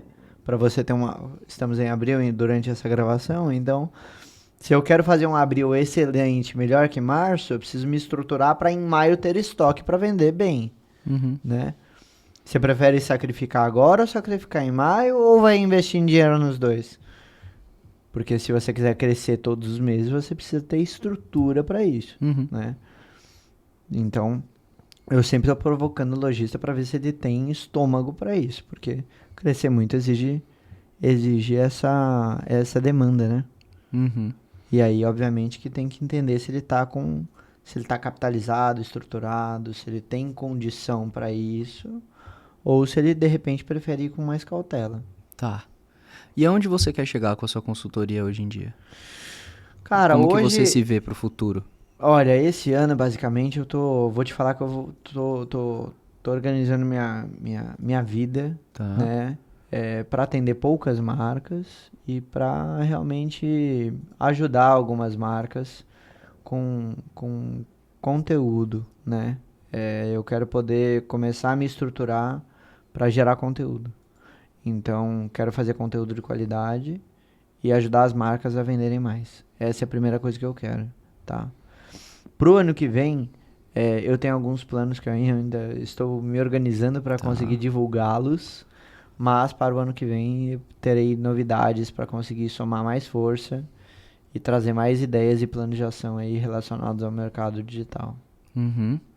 Mas não vou ter agência antes que alguém pergunte. E É não isso que eu quero ia ter chegar. agência. Você quer voltar a estar à frente de uma agência ou de um negócio estruturado, ou, por exemplo, Negócio estruturar estruturado, melhor a sua consultoria para ter pessoas abaixo de você, ou talvez sócios, ou criar, por exemplo, uma estrutura maior de consultoria para atender mais clientes ou perfis diferentes de clientes? a parte de ter uma estrutura provavelmente será o necessário, tá?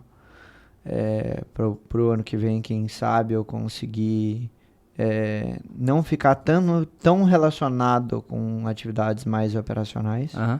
Porém, provavelmente eu vou ter outras ofertas para conseguir também dar para o mercado conteúdo e alternativas que sejam legais aí para o lojista ter mais facilidade com algumas coisas e ele poder participar mais do ecossistema, né? Uhum. Essa brincadeira de soltar quarta-feira, talvez eu brinque com isso para criar alguma coisa nesse sentido de ter um ambiente que ele possa não ficar pensando tanto no botãozinho que ele tem que apertar. Uhum. O trabalhar é importante, o descansar é importante e o network é importante. Então, ele tem que entender como que está o mercado, porque o dia a dia pesa em relação a isso. Tem uma frase interessante da Marcela Quiroga, que não sei se você conhece, ela foi uma das minhas mentoras de vendas no passado.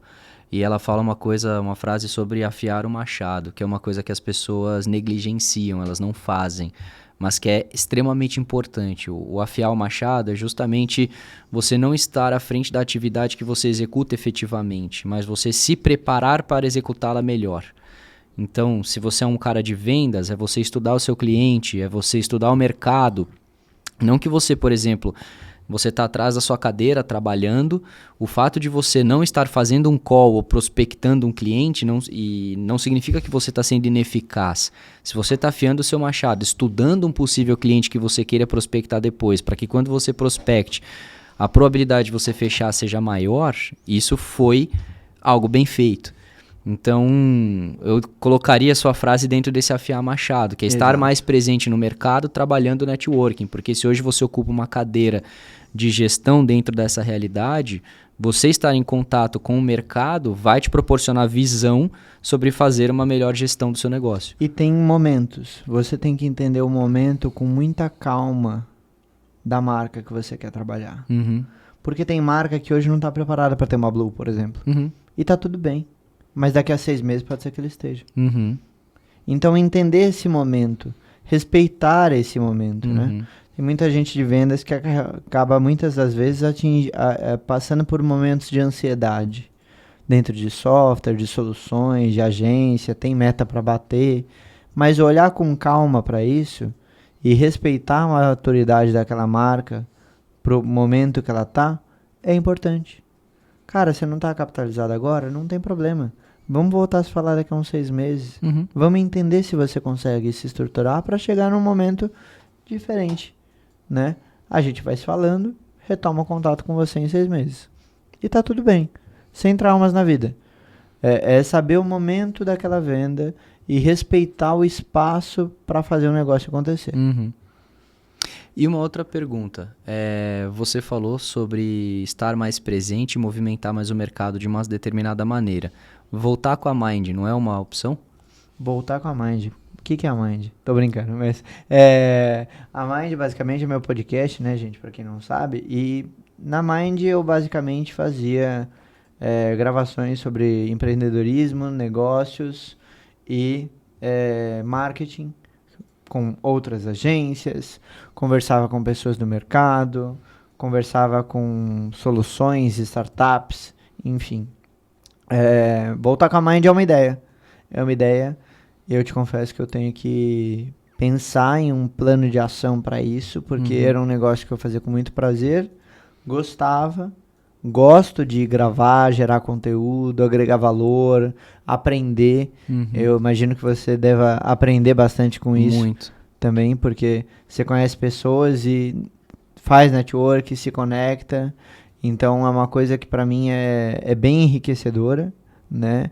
Demanda tempo, demanda esforço, demanda dinheiro, demanda um monte de coisa, mas é extremamente prazeroso, então eu tenho vontade de voltar a gravar alguns episódios aí, vamos ver se eu não consigo concretizar isso. Cara, eu escutei falar de um estúdio muito legal pra você fazer isso, Blue Ah, Space. é? Se de repente bater na cabeça Blue aí... Space? É. Você tem o contato de alguém lá pra fazer uma proposta Tenho, pra cara, mim? Gabriel Avi, gente boa ele. Vou conversar com ele e tentar negociar alguma coisa que seja bacana. Boa. Mas eu falei porque, cara, eu vejo de novo, 100% das vezes que a gente se viu, fora as coisas pessoais que a gente foi almoçar, tomar café, trocar ideia, eu sempre vi você extremamente bem relacionado. Então você está sempre rodeado de pessoas, conversando com pessoas. E que isso, obviamente, dentro de um podcast, de uma estrutura qual você converse com ela, você está dando autoridade para o cara, autoridade para você. E pensando agora como consultor, cada vez mais que a consultoria é você, é a sua cara ali, né? Então, isso dá mais respaldo ainda para você conseguir ganhar mais mercado para o teu próprio negócio, né? Sim. Então, eu imagino que sejam, talvez, estratégias convergentes aí para você. Exato. Eu tenho que organizar isso no meu dia a dia, no meu fluxo, etc. Me organizar e me estruturar, né, para conseguir dar conta, porque o dia a dia ele acaba sendo bem maçante nesse sentido, assim, de atender determinadas marcas e equilibrar isso com os eventos que a gente tem no mercado e tudo mais. Então, é algo que eu tenho bastante vontade, assim, porque eu fazia com bastante prazer e eu gosto bastante disso. Então, vamos ver se de repente eu não consigo retomar. Cara, eu acredito que sim. De novo, tudo com o tempo. Você tirou um tempo para você tá atuando no mercado agora. Vamos tratar desse primeiro ano de você atuando como consultor em paralelo com o primeiro ano de você com a Growth. Então, dadas as proporções, você está se ajustando, né, cara? Então, Exato. esse primeiro ano para se ajustar, entender quantos clientes você consegue atender, o quanto você consegue escalar, para onde que você consegue ir com mais clareza, e depois você coloca outro projeto em paralelo que você consiga dar a devida atenção com qualidade para todas as coisas que você vai executar, né? Tudo no seu devido tempo. Exato. Tô respeitando esses tempos para fazer o negócio acontecer. Mas tô num momento muito bom. Tô te falando que hoje eu tô num momento bem bacana, tô conseguindo ajudar marcas, montar cases, montar estruturas. E é uma coisa que te dá tesão, né, cara? Me dá tesão, tá no dia a dia com marca, tá desenvolvendo ação, campanha, calendário de ação, tá no varejo, mesmo sentindo o cheirinho de varejo, visitando marca, visitando estoque, visitando centro de distribuição. É uma coisa que eu gosto de fazer, eu faço com vontade, não é uma coisa que me dói em nada. Então, eu faço porque eu quero. Tanto que tem marca que fala assim, você quer fazer online? Eu falo, vamos no físico.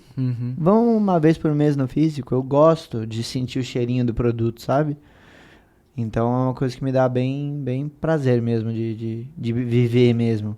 De ver o que os donos fazem, como fazem, o que eles gostam. Então, tá no dia a dia, pra mim, faz... Já viajei muito pra ver marca de berço em Ubá, perto de BH, cara. Pra você ter uma ideia.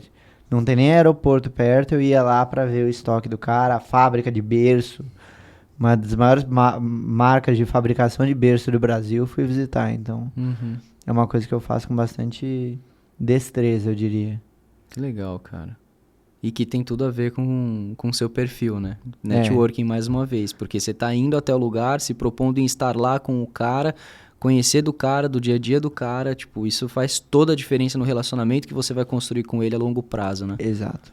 Então tudo E acaba sendo marcas que confiam em mim até hoje, independente de growth, do que Exato. for. Cara que quer tomar cafezinho comigo na semana do VTEX Day porque vem pra São Paulo. Então, faz sentido, é uma coisa que eu faço com bastante vontade.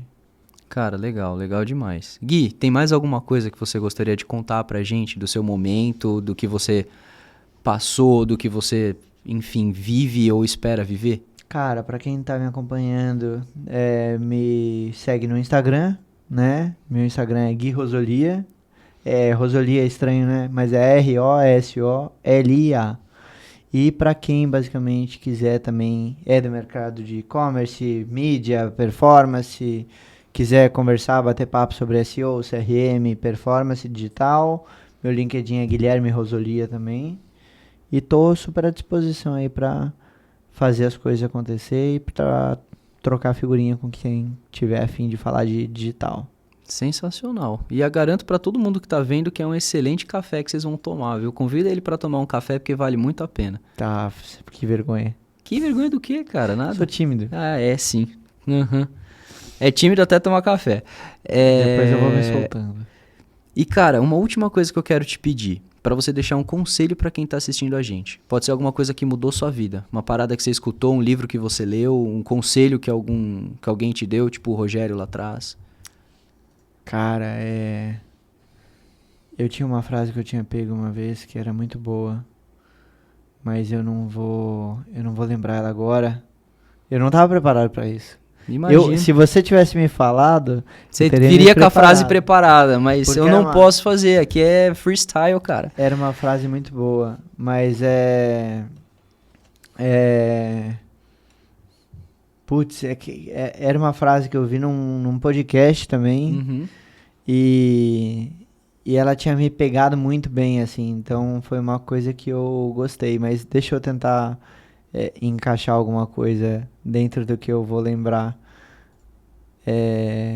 Putz, Mas ainda que você não lembre da frase, qual o efeito dela? O que ela quis dizer, talvez, você explicando o contexto.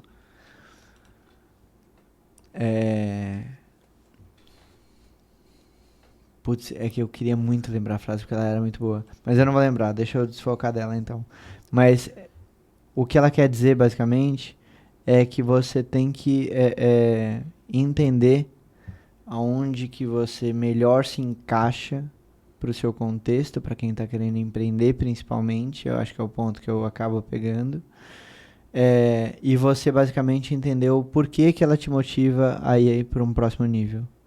Então, na frase ela sintetiza isso um pouco, mas ela fala, cara, por que que você vai se esforçar da forma que você se esforça? Então, como que você pode elaborar melhor o seu dia a dia, a sua rotina e as coisas que você gosta para o que você quer alcançar e para onde você quer ir.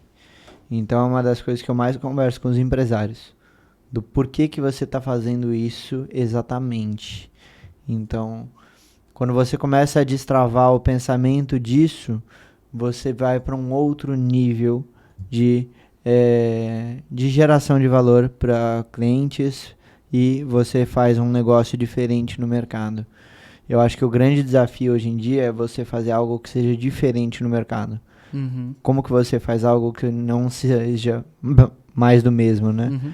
E eu acho que uma das coisas que, por sinal, você tem na Blue é a capacidade de atendimento com qualidade e a preocupação em relação à seriedade, né, do que a empresa vai entregar para aquele cliente, que vai dar confiança a ela. Então, por que você faz o que você faz? Uhum. Né? Entendendo o porquê que você vai fazer, você tem uma tendência a fazer algo com um nível de qualidade muito maior do que se você tivesse apenas fazendo uma questão básica. Então, é mais ou menos isso. Interessante. É dar significado pro que você vai se propor a fazer. Exato. Boa. Um bom conselho. Gostei. Muito bom. Gui, quero agradecer, cara, você ter disposto da sua agenda caótica para conseguir estar aqui com a gente. Imagina, eu tô trabalhando fortemente para diminuir minha agenda caótica. Tô ligado, mas de qualquer maneira é importante, pô, a sua presença para mim é muito importante e saber que você conseguiu separar o tempo para estar aqui, principalmente porque a gente já teve que reagendar isso uma vez, porque eu não consegui arcar com o primeiro compromisso que a gente fez, então para mim é muito importante que a gente esteja batendo esse papo. Estamos super juntos, você pode contar sempre comigo. Sei disso. A Blue também. E espero que eu tenha contribuído com dicas e com coisas interessantes aí da minha história. Tenho certeza que sim, Gui. Muitas coisas que você trouxe vai esclarecer muita coisa para muita gente. Eu acho que a gente explorou coisas interessantes desde a parte de um cara que esteve dentro de operações até um cara que ajuda a criar estratégias para as operações. Então se a galera assistir até o final, tem todos os nuances de uma jornada aqui para conseguir tirar insight e coisa interessante. Então, cara, obrigado de coração e eu quero te dar um presente pela sua passagem Muito por obrigado. nobre entrevista. É uma canequinha? É uma canequinha. Olha, gente, ganhei caneca e chocolates. É uma canequinha para que bom. você possa tomar os seus cafés, sabendo tomar que muitos você foi um cafés. convidado especial do Bluecast. Poxa, muito obrigado, Gabs. Sem palavras, hein? Queria muito uma canequinha dessas. Aí, agora já tem. Eu não tenho? Ah lá, P, eu não tenho. Aí, muito bom. Vou guardar com muito carinho. É uma caneca igual a essa, gente, pra quem tá vendo aí na câmera. Não é não. Porque Não essa é? aqui é do Blue Space, essa é do Bluecast. Ah, Essa é diferente, pô. Entendi. Poxa. Bluecast, você tem total razão, olha. Tá vendo? A minha é mais bonita do que essa daqui, então, gente. É isso. Vocês que acompanharam a gente até o final, também quero agradecê-los e dizer que, por exemplo, se você é do nosso mercado, se você também tem uma história a contar, você também pode passar por essa experiência maravilhosa, entrar em contato com a gente para que a gente possa ter essa conversa, você contar sobre a sua história e sobre todas as dicas e situações que você já viveu, porque todo conhecimento é válido. Eu sou um cara que pensa muito nesse sentido, de que todo conhecimento é válido, e se a gente pode passar isso adiante para que a gente ajude a melhorar o mundo, melhor ainda.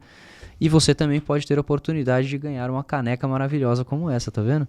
Então, gente, Gui, mais uma vez agradecer você por ter separado sua agenda caótica e estar aqui conosco. Tamo junto, Gabizão. E agradecer vocês que ficaram até o final e lembrá-los que a gente faz as nossas gravações no Blue Space. Então, se vocês querem, assim como eu, ter um projeto de vocês, que você consiga trazer pessoas que vocês querem de repente conhecer, isso aqui é um excelente meio de vocês trabalharem o tal do networking que a gente tanto falou durante a entrevista.